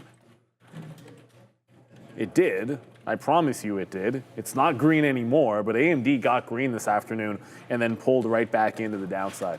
So I took that shot. If 80 breaks, I'm giving it a little bit underneath on Figma, but that's about it. I probably don't take another trade in here. I do want to double check on the big name. Palantir got a little bit lower to 71. I thought this was going to bounce to VWAP on some strength, but but holding 7% is still pretty darn good on a day where the market's down like this. Like, ultimately, if you so much as consolidate the top, which is what happened here, that's bullish on a red day. Like, it's kind of trend down, but double bottom over 169. That's a level tomorrow, clearly, for Palantir. 169 bottom, 169 aftermarket, pre-market-ish lows on PLTR. So that's an easy one to work off. And now all of a sudden it's going to the volume-weighted average price. So the strongest big cap name today, because anytime you say that, I have no idea. There's a million small cappers, probably more than 7%, but there aren't many big cap names that did that kind of a number in the red market. Yeah, no, just looking here at the trade rate, and again, sponsored by eSignal right here, like AMD right now, a nice mover, obviously into the close. We said that we'd want to try to have a quick look to see what AMD was doing into the close again. Yeah, down 1% right now, Advanced Micro Devices. So not really getting going into the close like maybe we thought that it would. Palantir, look, it's past 52-week high. There it is right there. That no longer exists, right? 61.40 right there, past all-time highs. 52-week high now being passed there today. NVIDIA, that TVGN, that halted a couple times, right? That's this acquisition corp, I guess. It just came up to our idea there. TVGN halts right there, $1 up to $1.32, makes its way all the way back to that $1.32 mark, all the way back down to $1 again. Open Door, we've sort of talked about that a little bit. HIMS now, wow. HIMS is, okay, yeah, we're only $1 in the money. I thought it was more than that. Okay, no, only $1 on that one. Robinhood, another big, huge name today. Apple also trying to defend $200. We'll see what happens right there, right now. So, yeah, there we go. Apple to the downside. Here, HIMS, Qs, moving around. Apple continues to make lows right now, down 0.3%. So, yeah, I don't know the story here with Apple, but with the market being down 0.7, it's kind of nice that it's not redder or more aggressively the downside than that. You know, it has been a rough ride for Apple, especially coming through with no comment on AI basically on their quarter. I mean, I think everybody was sort of hoping for something. We do have the imbalances coming out very, very soon right now, so we'll have a quick look at that imbalance locator. At 350, we'll all populate, so we'll figure out what's going on with that at 350. But for now, again, just really, really happy to have Nimrod here again, and thanks all of that for him coming through. And thank you for you guys. For being here with us again, regardless, super chats or not. I mean, yeah, it's great the whole, to see this. whether it's Long This, whether it's Nimrod, whether it's Content Revolver in the chat just right now, who's asking the easiest softball question that I've ever gotten on this show. Guys, are you covering earnings today after the bell? Well, I can answer that one for you easily. You don't have to do anything. You sit back, you relax, you go from here, and I'm pointing to the desk over there. You can't tell where I'm pointing, but I'm pointing to the desk because you got the dream team back. Adara, Sean, and Sharif will be covering all of the earnings tonight. And it's usually Wednesday or Thursday, but this week, tonight, is the big earnings day because of AMD and SMCI. There's other names reporting this week. It's every single day is going to be super hot fire, but you don't always have AMD and Supermicro. Open Door as well, and lots of other names. So yeah, it's always exciting, but just stick around. You don't have to do much of anything except enjoy the show. You will get bumped over in about 10 minutes, but in less than 1 minute, we're going to get potential imbalances. Figma bounced and got to 81, and then the sellers are right back to winning on this thing. Oh, it's wild. Like the buyers will win for a second, and then the sellers just jump right back in. Now, this stock is not a long. Let's just flat it. This stock's not a long, man. It's just like, yeah, because you missed the 85 short, you try to make a long work. Yeah, bump that. The 85 short was the one that you needed to have. And again, you just got to cross the dollar on the stock. It's just all it is. It's wild. So 5 seconds to go. We'll see what happens when these imbalances drop. Wouldn't surprise me if we saw some buy imbalances because the trend's been so distinctly to the downside, but we'll see. NVIDIA, 1.7 million to the buy. That's not very big at all. 1.7 million is just a drop in the sand. That's it. What's the overall number? I see nothing else that's a big name over 1 million shares. AEP's 1. That's 1.4. That's an expensive stock. $140 Young Brands, stock. Pfizer, Kenvue, NVIDIA. Lucid's a sell, but that's 900,000. That's nothing. Yeah, Hims right here. I'm going to put a bid and see if we can cover. There we go. We got some more at 91s right now. We'll be flat on Hims after all of this. It is nice that it is making that move down. And we'll just cover the, get this out of here. There's not much on the imbalance locator, I don't think. No, it's too much for interest sake anyways right now. But yeah, I'm going to cover it. We just did cover the TQs again, so I'll just punch out right now into that name. So there it goes, man. Nice downside play there for the TQs. Nice play right there as we go.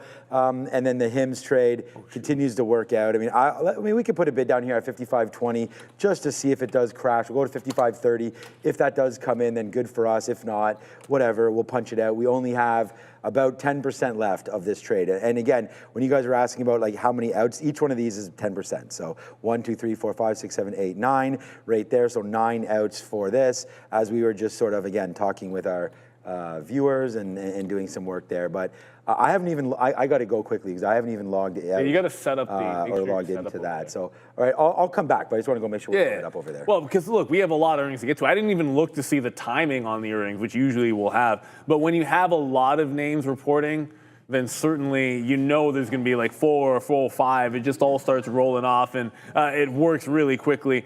Yeah, I think it was the right decision to get out of Figma. Figma did not go, I think it might have gone SSR. I think it did. So 880. I think it barely, it did tick 10%. This is going to be SSR tomorrow with that 10% down move. And all it has to do, for the uptick rule to be in effect, you don't have to close 10% to the downside. You just have to, at any point in the current or prior session, get to the 10% mark. AMD, I see in the chat, Tony thinks AMD is going to 200. The market's kind of telling you that they're a little bit skeptical of it. That said, just remember, there's a big resistance level, a legitimate huge resistance area at 180 to 185 on AMD. And sometimes, like levels like this, like it just absolutely trended down. Like this broke down first at war, continued to break down here at the 80 to 85, and then it did it again when it faked everyone out at that 200 period bounce. So this is a big level that it's got to chew through, and you got to go $10 to get there. That's a 7-point move right there just to even get to 185. So you start stretching just to be able to get to resistance on AMD. Not being skeptical. I've done nothing with this stock. I own some from years and years ago, and I haven't bought or sold AMD. As a matter of fact, I'm thinking I should maybe be selling some. But let's be real. Everyone's going to be watching this, but don't sleep on the super one, which is not that super. If he's going to chart out too far. Super micro, I know it's not having a good day, but this has been a very steady riser. And it's one of those, as long as it's not bad, it's technically been good for SMCI. So I think that's one thing to watch here for them. Like they had a rough run of it, which is probably understating things last year, but it's been a very calm and steady Eddie move to the upside on SMCI, which has been structured. What I like about that is if it pulls back, you've got some obvious areas where it's been supported before, 46, 50, 40. So even on dips, this one looks pretty spicy. PMAX saying SMCI is undervalued. I can see the argument, but what's fun about this stock is when it decides that it wants to break into a new area or sets up levels, it really respects them. And that's what I really like. The number of times this will double bottom, triple bottom, like look at the resistance here. Why did we not short 59 today? Like something like that. It just shows you buyers and sellers. It's a very good support and resistance stock when it can establish a level. That might lend itself to day 2 more than day 1, but who cares? Should always be fun. Open door, of course, we're gonna get after the bell. This is the more fun squeeze one. Because after what Michael Noss was telling us, and again, this is a metric that he showed me, so I'm trusting his metric, that there was a lot of buildup in shorts underneath $1 as this was going up. And I don't have to tell you, they're not faring very well if they're short this thing underneath the $1 level. They're actually getting disrespected quite heavily. So yeah, shout out to Michael Noss for that. We definitely appreciated him coming on through. A lot of people talking about Upstart. There's a lot of earnings names to get to. It's not just the ones that I'm talking about. There's a heck of a lot that we got to get to. There was a small buy imbalance on NVIDIA. That's paired off. I can't even see it anymore. But it was like 1.7 million to the buy side. That's not going to move the needle at all on NVIDIA, but it is paired. I just came back. I loaded up the layout there. It's all good. I just wanted to make sure that it didn't crash over there because we've been dealing, not crash, but we've been dealing with e-signal. E-signal's now the charting that we use on our closing show. So I wanted to make sure that the layout was properly loaded. Okay, so I just covered HIMS there with only 5 minutes to go right there. I mean, it's a nice move back in. We, again, short, loss, short, loss, short win. Right now, let's see if AMD is doing anything into the close. I apologize. I was setting things up and talking to Sharif over there, so I didn't really hear if Neil covered some AMD, but right now, down 1%. Let's see what NVIDIA is doing right here. And again, I don't know if there's any whisper numbers. Not really attuned to that right now, but if there are any whisper numbers, maybe AMD is starting to get to the low side now, but look at the market also downside. So I don't want to attest this to that because imagine if this market was up 1% today. I mean, Palantir's going up here into the close while the market's coming back down. So I think if we're going to do tomorrow's trade today, I think Palantir, breaking this 176, if we get a good read from NVIDIA and if this market is a little more positive, I like that. OSCR, I mean, honestly, we bought some of this. We got long around 1370, I believe it was. You guys saw me buy it. We're going to wait to see if we get a nice number from Oscar tomorrow morning as well. Wanted to take a shot on something, and we did some research. And this is a name that I actually liked. And I went to Boston. We did this. We did that. That's not an excuse. You can, but I didn't get a chance to buy it. I thought coming back into here was a decent level there, 15 bucks. We did not buy it there. We'll happily buy here and see if we break lows. I mean, again, the space here with Oscar Health, we've seen UNH to the downside, but the fact that it's such a huge total addressable market, there may be, and I don't know if Oscar Health and United Health even are taking the same customers or not. I have no idea. I assume UNH is much more enterprise-based, and Oscar maybe more on the individual side. Yeah, I don't know enough about Oscar. I don't know enough about it either, but I'd like to look into it because that's a hefty short float. Feel better about that. That is for sure. So the big short float. Yeah, it's a big short flow right there. It's a big ass short float. Yeah, it's big ass short right there. And then Robinhood today's had a nice move back upside as well, just right now getting back there. So Robinhood, which was down by that 103 level again, that's worth trying to buy, I think. We just zoomed that back out. It was this kind of level that I was looking at, 101, 102. I still really like Robinhood coming through there. It reminded me a little bit about Oscar there as we go into the more digitized platforms.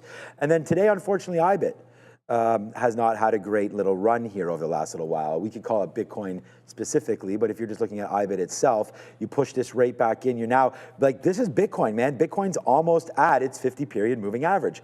Those are generally buy zones if you're looking to start to average in to a trade. Yeah, it's exactly. So right there, so $63 coming right into play, and then you do have a downside, which the 200 period is, if you like a stock, you like a stock down here. So the 200 period would be $54. I think that's more like 90 or so on Bitcoin. But yeah, right there for IBIT. Okay, Neil, I'm out of here. A minute and a half left. I'm going to head over to the desk and watch to see what happens onto this earnings play, and we're excited to bring that to you very, very soon. These earnings are going to be brought to you by Trade the Pool, because you know what? You've seen Trade the Pool on here for a while, but now they've got something special just for you, everybody. A free ebook featuring 4 proven swing trading strategies from Trade the Pool's top funded traders. Inside, you'll see exactly how they approach the markets, how they manage risk, and what setups they rely on, so you can learn and grow from what actually works. Download it now by scanning the QR code on the screen or hitting the link in the description that you see on the page. I'm only saying wow, less than a minute ago. So we mentioned, obviously, you guys are going to go to the market recap show in seconds here. We're going to talk about the earnings after the market. Don't forget that before the bell tomorrow, with Oscar and Shopify and Disney, Uber before the bell. I didn't realize, on a huge volume, Uber is not dumping's the wrong word, it's up 1.4%, but that is hefty sell volume right back in. So Uber, once again, starting to struggle above its 50 period on the daily. I'd say that's disappointing. I still like the stock, but I've been waiting for it to actually look like it's going back into the upside.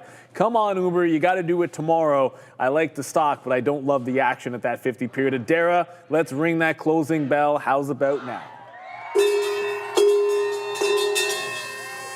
Market is now closed. Don't go anywhere. I want to remind everybody to give a big, huge shout out to Nimrod for coming on through and being so generous, both with his words and with his actions. And for our entire community, You showed all of your generosity, giving him props and giving each other props. So shout out to everybody in our trading community. You guys are the absolute best. But let's be real. We got the dream team lined up. Adaris, Sean, Sharif are ready. They're ready for earnings after the bell from Supermicro, AMD, and a whole lot of other names reporting. You know where you're going, and it's nowhere but your market recap show. Let's just get the party started right now.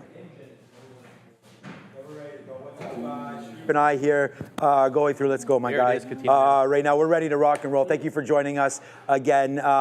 Pleasure to do this with Sharif. We've got Adair at the big screen at the desk. We're going to be going through some graphics as some of these numbers drop. We've got it in our ear as well. We're ready for Amgen. We're ready for AMD. We're ready for Snapchat. We're ready for Rivian. We're ready for everything we're ready for, man. A-Lab is coming through tonight. Open Door. Upstart. We love some Open Door tonight as well. So get into the chat. Let us know if something reports. We'll call it up immediately. Oh, plus, by the way, we've got SMCI coming through at some point as well. That should be exciting. I'm actually looking for a big number from SMCI right now. Amgen is now out as well. So, yeah, it's ready to go. We're excited for that one. Here's AMGN with Amgen right now. Oh, yeah, there it is, man. $2.99, reporting $6, which is a better number than expected. We're expecting $5.26, so a better EPS look, but we're going to get that for you as soon as it does happen. We're looking for Open Door as well. When that comes out, I like the bull case for Open Door. Again, with rates dropping, Sharif, we're supposed to get 3 cuts. Will the real estate I guess, seller here get more fees? Yes, they will. I feel like with lower rates, it's more likely to have people switch their homes, easier to buy, easier to get yourself into new homes. And again, if Open Door is going to be one of these digitized commodities, then hey, we like using apps. The younger, not that we're younger, but the people now buying homes might be in their younger age group. For sure. And maybe using things like Open Door. I'm going to go get my other hat, though. Absolutely. I'm going to talk about Amgen here, Katina, man, because it reported, here's what we're getting. We got adjusted EPS, second quarter, adjusted EPS of 602. Let's have a look at what the street was expecting. That looks like a consensus beat there, because the street was looking for 526, so it's a beat on the bottom line. On revenue of $9.2 billion, what was the street expecting? 8.86 from what I see. So an easy beat there, Katina, man, on the top and bottom line. Looks like it might have to come down to the guide over here, because we're still negative to the tune of 2%. They see adjusted operating expenses growing about to $4.8 billion, with adjusted EPS for their full year outlook. We're talking about $20.02 or 20 cents, excuse me, up to $21.30, Katina, man, with Q2 adjusted EPS, as we mentioned, coming in ahead of expectations. So not a bad report here. And now we just went positive on Amgen. That was funny that Nimrod was talking to us a little bit there about some of the plays that he had as well. Snapchat, nice move there right now, trying to get going just a little bit here into the close, 950, 954. Snapchat not out yet. All right, people saying Rivian starting to dump. I just want to, here, I'm going to show you right now. I have the chat open right here, right now. So if there's anything going on, let us know about it in the chat as we go through all of the numbers. So Rivian right now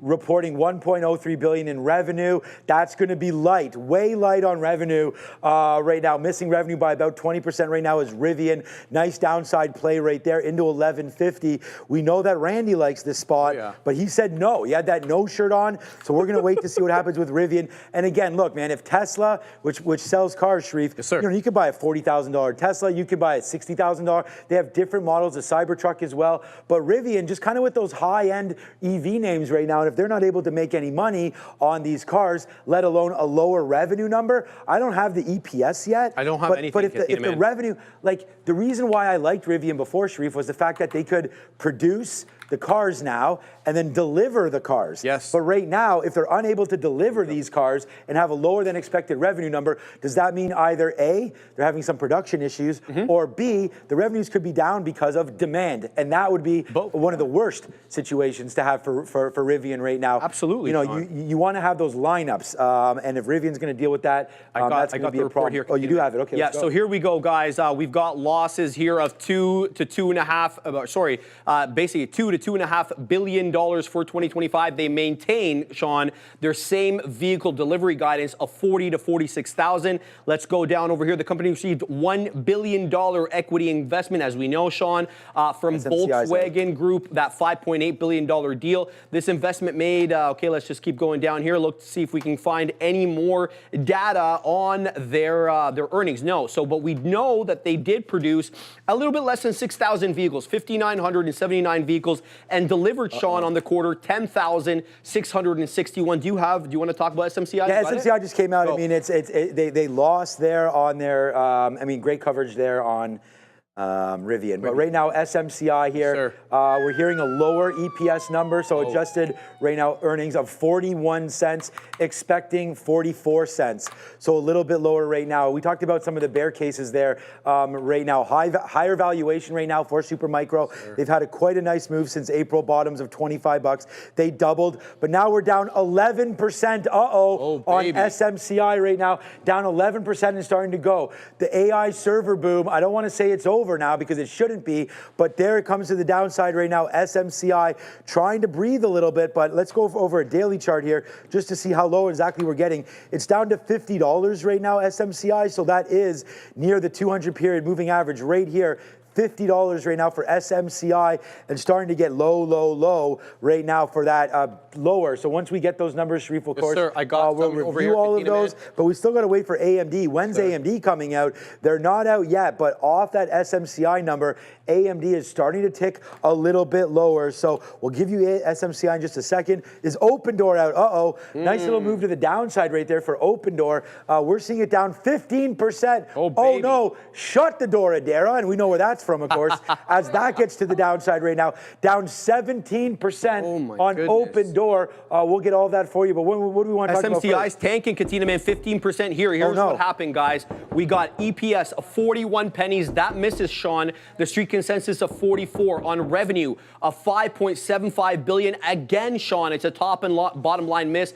$5.88 billion was the street consensus. It's a 24.07% decrease over the earnings of 54 pennies a share the same period last year, Sean. That's not what you want to see. The company reported sales, as I mentioned, of 5.75 billion, which missed the analyst consensus of 5.884 billion by about 2.1%. That's an 8.46% increase over the sales of 5.3 billion last year. So they increased sales, but that earnings per share number comes below expectations. You got to wonder what they're spending the money on, Sean. Is it to expand their infrastructure, or are their costs just rising? They're making them pay here to the tune of around 13% in the aftermarket. Okay, good little look right there. Open Door does announce their second quarter results right now as well. So we're going to look over for those numbers. Got it. Amgen, of course, we talked about that already. SMCI. The problem with SMCI, too, might be the guide. So you're down to $49 right now. It's actually bouncing just a little bit. That low was $49.60, so SMCI right here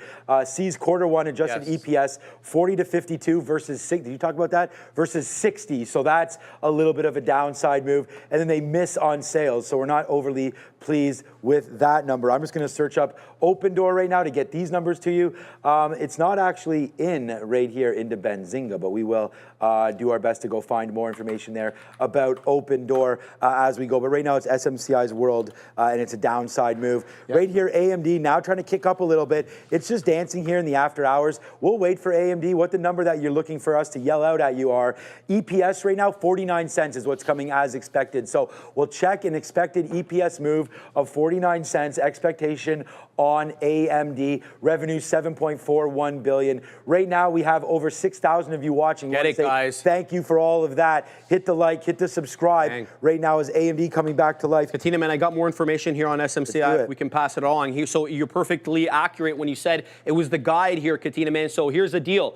They are lowering their full year 2026 sales guidance down from $40 billion, Katina, man, down $33 billion versus that 29.79 estimate. So they're still ahead of estimates, but they're dropping their guide $7 billion. And they also see their Q1 adjusted EPS, as you mentioned, Sean, between 40 to 52 pennies. The street was looking for 60, so that's another miss there. So a bit of a tougher look. They see sales between 6 to 7 billion versus that 6.6 estimate. So it looks like they're a bit lower than the midpoint, with the midpoint being 6.5, obviously 6.6, a bit of a tougher look there. Let me know if we're going to go to. Yeah, Darren's got a fun one for us. Let's go over Got it. A couple times today, but SMCI reporting unexpected earnings. It's not at all the first time for this company. This report last year, August 6th, 2024, almost a year from today, they actually announced their 10-for-1 split because they were trading in the several hundreds at the time, but they also posted weaker than expected earnings. So if you guys are interested in what this company did last year, it was a crazy year from SMCI. This price action only captures 2024. This company spent literally less than 6 months in the Nasdaq 100. So to capture all of this action, go on X at TTV Research. We're posting fun infographics just like this for you every single day. And I always take suggestions as well. Back to you.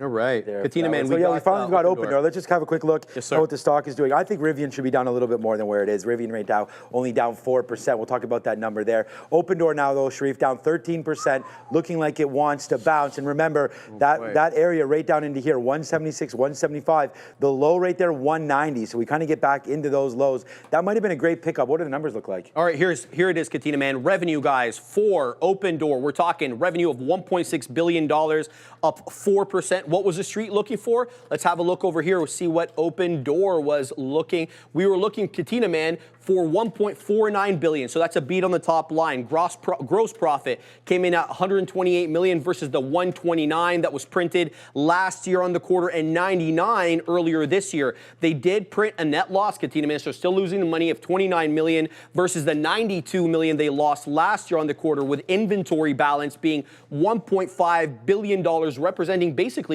Sean, 4,500 homes, a little bit more. The amount of homes purchased on their network was 1,757, and they ended the quarter with 393 homes under contract for purchase.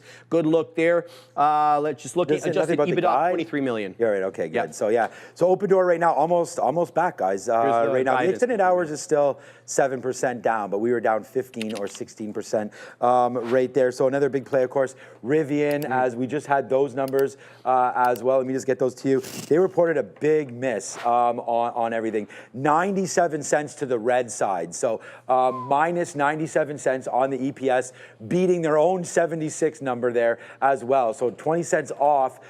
Sales a little bit higher is the number that I'm seeing. I said that they had a little bit lower sales, but it looks like the sales do beat some estimates. But again, not able to make these cars with any kind of a profit. Rivian getting to the downside. We're going to wait to see what happens over there. And then, of course, SMCI. I got to call that one up. And I'm just trying to review some of the names here as we go, because I know you guys are trying to look for everything right now. Guidance, 40 billion to 33 billion. That should be a little bit of a decent guide there for SMCI. But again, their EPS, not great, between 40 to 52 cents versus 60 cents. So seeing a little bit of higher revenue. There must be some associated costs in there right now. But we are waiting for AMD. AMD earnings are very close to being out, man.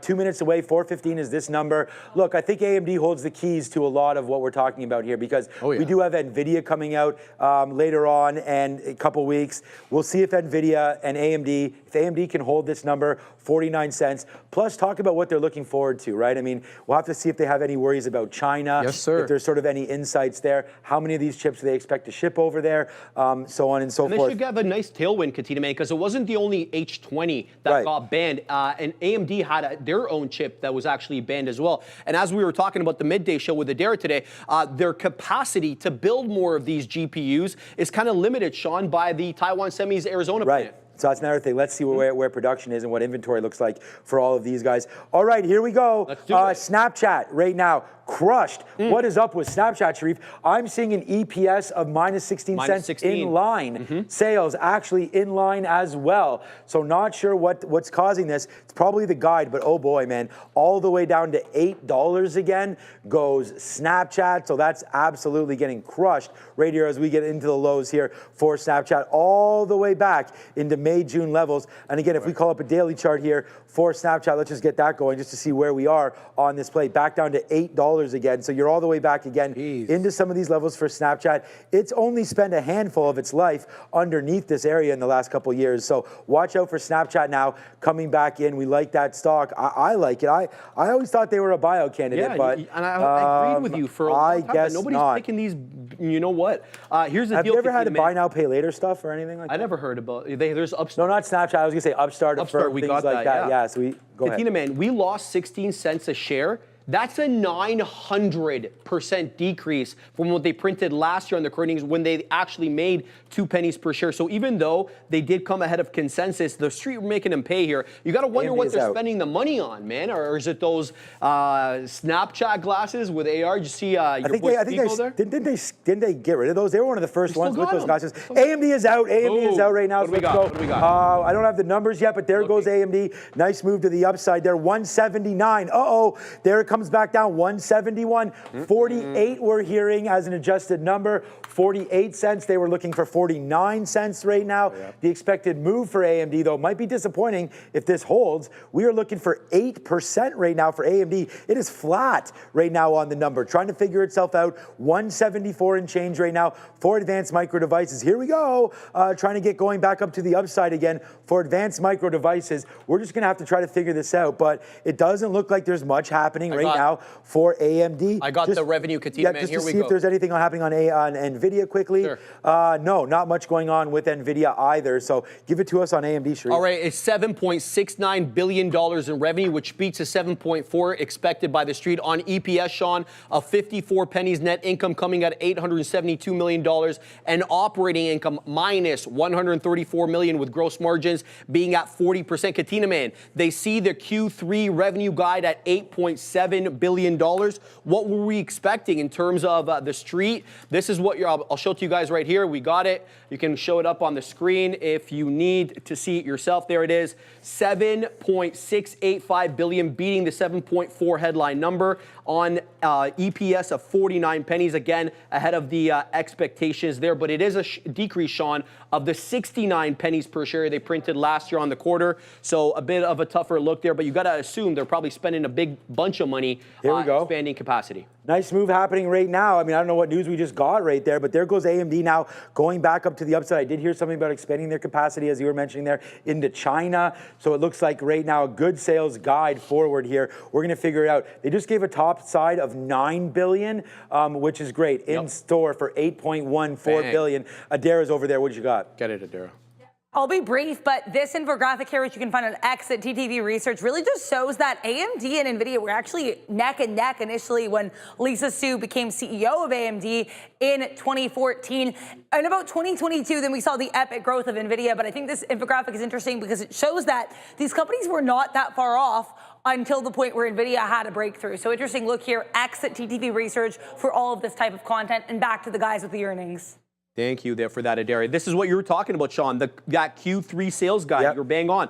8.4 billion to 8.9. That's ahead of the estimate. Easily 8.148 was what the street wanted, and they guided way higher. We just put those numbers going through there on the screen there as we try to figure it all out. Right now, there goes AMD, man, up 3%. So who bought the dip? Who? Not me. We're sitting here trading. Come on, Sharif. I mean, we're not sitting here trading. We're doing a show over here, my guy. Right there. All right. What about Arista Networks? I mean, ANET. Flying, man. That's flying right now, up 13%. The number that they got, they posted a huge beat, 73 cents versus 63 cents for Arista right here. They see sales outpacing the guide as well, 2.2 versus 2.1 billion for their next quarter. So nice move up there for Arista Networks. ANET going upside right now. Huge move again. 177.19 up $3 goes AMD. As soon as I say that, now it's coming back down. So this is pretty violent here in the after hours. Now flat on AMD. And as Joe and I were talking about, writing options pre and post earnings right here. Anybody that did pre might be the winner right now because you're not getting that 8% move. You're not going to get called out on puts or calls right now. So we'll have to wait to see what happens on AMD. SMCI, Adara likes to call this SMCI, I believe, or something like that. There we go, yep. Downside, or Sharif does. Downside right now, 49.50. That's going to be a breaking spot for us right now on SMCI. That was the bottom there for SMCI. And again, what they brought out to our attention was a little bit of a worse guide there again. They see gap EPS between 30 to 42 cents versus what the street wanted was 60 cents. To me, we can talk about Astrolabs as well, Katina, man, because that thing is up 13% and going. okay, yeah, let's look at that. A-Labs, Katina, man. So let's have a look at what they did. Q2 adjusted EPS of 44 pennies, easily beating 16%. the 32. Sales, Katina, man, 191 million, easily beating the 172. And that's what's rewarding this stock right now, up 14% here in the aftermarket. That's a 150% increase over the sales of $76 million the same period last year. Must be nice to double income in a year, man. Holy cow. Or revenue, that is, not income. Fantastic look there for A-Lab. Yeah, so thanks for bringing that up. But look what's happening to Upstart right now, man. I mean, we had a huge move to start this move off, right? I mean, we went up from $83 all the way to $92 and $93 and change, taking out those highs. We go over the chart. Yeah, that'd be good. Thanks to Fabian. Taking out that past high right there of not 85, but there it is now falling to the downside as Upstart right here. They see guidance again better than expected, and then the sales number was pretty good. Their adjusted EPS of 36 cents also beats 26 cents. So I'm not sure what's in these numbers, but right now Upstart down 9%. So we don't like that one. And again, the expected move on UPST today was 20%. Wow. So it traveled 20% up and down, but right now 9% trying to hold out on that as well. Yeah, not much else happening here. I mean, obviously we have the big number from AMD, so that's going to just hover right now flat. Absolutely flat. Like, we closed the day here on AMD at 174.20. We're at 175.50 right now as Advanced Micro Devices right now flat on the day, as you can see, only up 0.83%. So not good. And just like, look at this, Sean. just like that, Snapchat gives away the last couple months. I think you're going to love this headline, Sean. The current outlook doesn't include any revenue from that MI308 that they can sell to China again. We should be going higher. So you know there's going to be more of a revenue tailwind there. That's a good look. I forgot the name of the chip. That's why I wasn't able to remember the H20 comparable. The MI308. That's not a bad look there for AMD. We'll have to wait for the call and see what Lisa Su has to say. Speaking of the call, Katina, man, let's have a look at when that bad boy starts. We're expecting the call for AMD at 5 o'clock. So if you're invested in the name, listen to the call and hear what Lisa has to say. I want to hear more about China. Sean, I don't know about you. Yeah, it should be a good one. Let us know when we're ready for Adara, of course. I had said, we are ready? No, okay. I had saw this Rivian play here. We were only down 3%. I thought it should be down a little bit more than that. I can't be happy here as an investor into Rivian, missing their numbers again coming through, and revenue a little bit lower than expected, as well as an EPS miss, minus 93 cents versus 76 cents. I think Rivian should be a lot lower. I'd be interested to hear the story on RIVN. Just a quick check before we go to Adara on SMCI going lower. Wow, SMCI breaking right now. So I actually said live on the air when Neil and I were going back and forth, AMD versus SMCI. Yeah. I said SMCI is going to have the bigger move. I think we both agreed with that. Did. There goes SMCI, nice downside move right here. So we'll figure it all out. We're going to go over to it. I just want to mention one quick thing. So that MI308 that we were talking about, that China compliant GPU, here's what's happening, guys. Their application to actually sell these in China, not approved yet, Sean. It is currently under review by the U.S. government. That's not what we heard from NVIDIA with respect to the H20, so that's going to be a bit of a headwind until they get that taken care of. Adara. Sharif, I want to talk here about Snapchat because this company's come a long way. This infographic encompasses about 7 years worth of quarterly earnings reports, starting with their IPO in Q2 2017. So these bars are going to be the company's quarterly losses in black or quarterly profits in yellow. The black line that you see throughout the infographic is going to be their global daily active users per quarter. And as you can see, that metric has generally been a straight line, and they've generally gotten better at reporting consistent profit as well. So SNAP certainly does not have the best reputation necessarily as a stock or a company, but it's had a beautiful uptrend, especially in terms of global daily active users. If you look back at its roughly 7 years of being a public company, note that this infographic has not been updated since Q3 2024. So these are a couple quarters out of date, but good luck here for SNAP, at least from a historical basis, and it could be an interesting one to trade tomorrow. I mean, especially at the price level, right? Only $8. I mean, it's basically like an option right there. You Right. Take a couple shares tomorrow on Snapchat. Join us, of course, live at 8:30. We'll be running down all of these numbers. Oh, yeah. And the thing is about all of them, Sharif, is we know this. Once the conference call starts going, then maybe Lisa Su or whoever's on it will address the chip situation about China, answer more specific questions as the analysts start to cover the name, and then we'll see if there's upgrades tomorrow, downgrades tomorrow. That will be a huge part of it. So make sure you do join all of us, Adara, Sharif, Brendo, all included tomorrow morning as we'll review all of these plays. Look, SMCI is right now hitting the space, I would think. Not a great guide. If they're seeing some pressures moving forward there, that's not great in general for the space, but maybe you'll have a look at Dell, see if that's coming back in a little bit as well. Yeah, so Dell's pushing down about $3, down 3% in the after hours, goes DELL. NVIDIA as well, down about 1% on a negative note there from it's not necessarily a negative note from AMD, but now there goes AMD right now failing hard. Yeah. Right now breaking back down below, now down 3.5%. This is wild, man. I mean, There's AMD more coming out here, Katina. Yeah, what else They do you got have? smacked with an $800 million inventory and related charges as a result of the restrictions. Didn't NVIDIA write down $5 billion or something? But it was supposed to be $5 billion for the year, $2.8 billion for the quarter. Absolutely accurate on that. $800 million, kind of proportional to AMD's size relative to NVIDIA's. But yeah, that's a big hit there. And they didn't mention anything about that prior to that. And the market really reacting to that, Sean, because it's now down 5 1/3, 5.25%, really dropping now as more information comes out from the report, guys. I just want to mention that, yes, they did say that there was robust demand from the hyperscalers. They haven't seen any pullback from Meta, Microsoft, or other AI leaders, including OpenAI. We saw these Mag 7 names raise guidance, Sean, with respect to CapEx coming for the year and for AI specifically. So there you go, $800 million charge sustained by AMD as a result of some of these export restrictions dropping here 5 1/3 in the afternoon. So I see someone in the chat. Shout out to whoever's putting it a couple times. Dane Generous right there. IonQ. I'm not sure what the story is right here, but it is up a couple bucks, up 5% right now into the end right now. See if there's anything happening in the quantum space as well. Yeah, QBTS a little bit, but it looks like IonQ right now getting into it. So right now we'll wait for the call.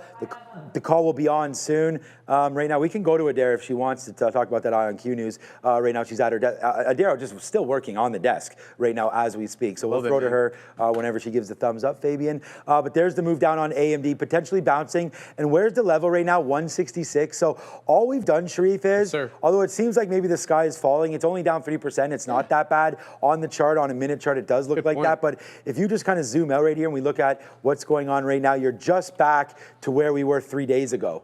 So it's not the end of the world here for AMD. Maybe take this opportunity to buy some weakness. If you like the chip story and you like the space, this could be something going on there as well. And Sean, we could be higher after the call, realistically speaking. I think it might be worth it. We're taking a little bit of a shot. Absolutely. No, you're absolutely I think we're ready for the quantum news. Yeah, I just wanted to let you guys know here. Hi, guys. This is the catalyst here for IonQ. As far as I can tell, I just looked this up on X. There could be another catalyst, but apparently Amazon added 854,207 shares of IonQ during Q2 because Amazon here, I guess, updated their portfolio at the end of Q2 2025.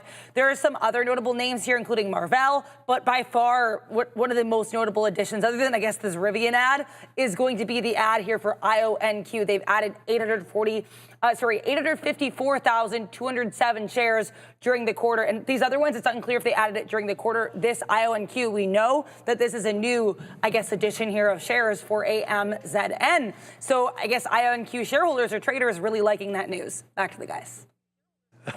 Okay, thank you so much for that news. Yeah, QBTS running Rigetti looking like it wants to break out through the top side as well. So interesting plays there happening in the quantum space with only 2 minutes to go before we end the show. Never fear, the Nasdaq is here. It is down nothing.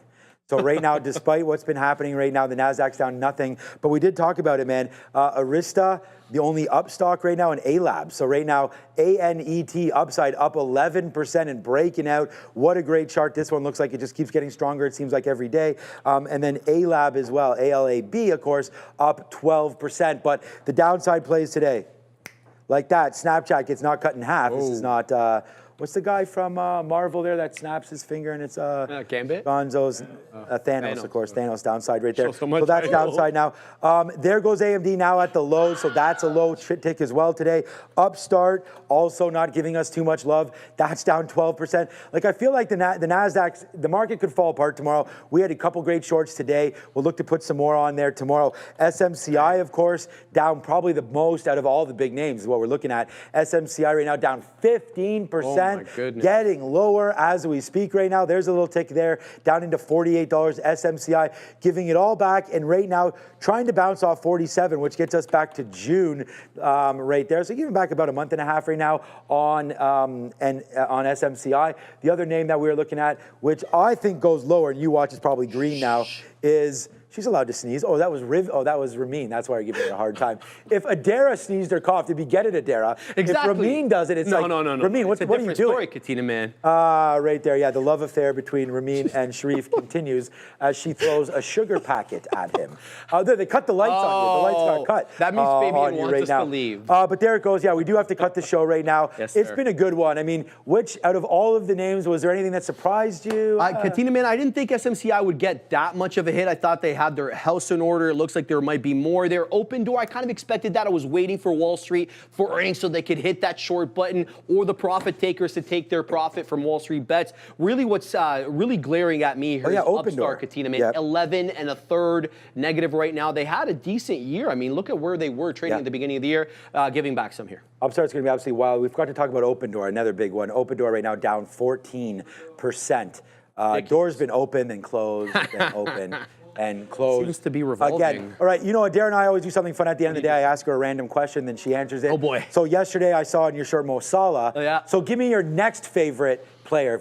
Okay, Omar Marmoush, because another Egyptian guy in City. City just picked him up in the transfer window. I think he's a hell of a player. Comes from the Bundesliga. Okay. So the Bundesliga and the Premier League, very similar styles. Katina, so transfer. Will Egypt be qualifying for the World Cup? I Or hope so, man. We it's still went close? 0-3 last time. We made it, but we sucked. But what about this following one? Because maybe they'll be Yeah. maybe because we have a couple games in Toronto. We do, but we don't. We haven't had the AFCON Right, okay. elimination games yet, so we're still waiting on that. Guys, thank you so much for everybody for joining us, man. It's been a big, huge day. Thank you to Nimrod for coming through again as well. And again, thanks, Sharif, for staying late with us. Thank you to Adara. Thank you to Fabian. What about, thank you to Ramin? I don't know.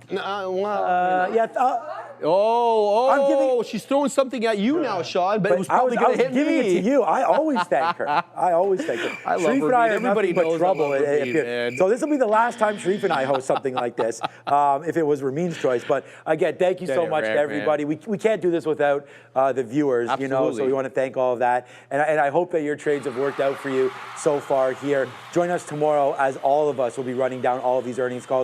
And hey, if your stock didn't act properly, maybe there's an earnings call coming and you'll get the movement that you're looking for. That's Sharif, I'm Sean, and for now, ciao. Take care, guys.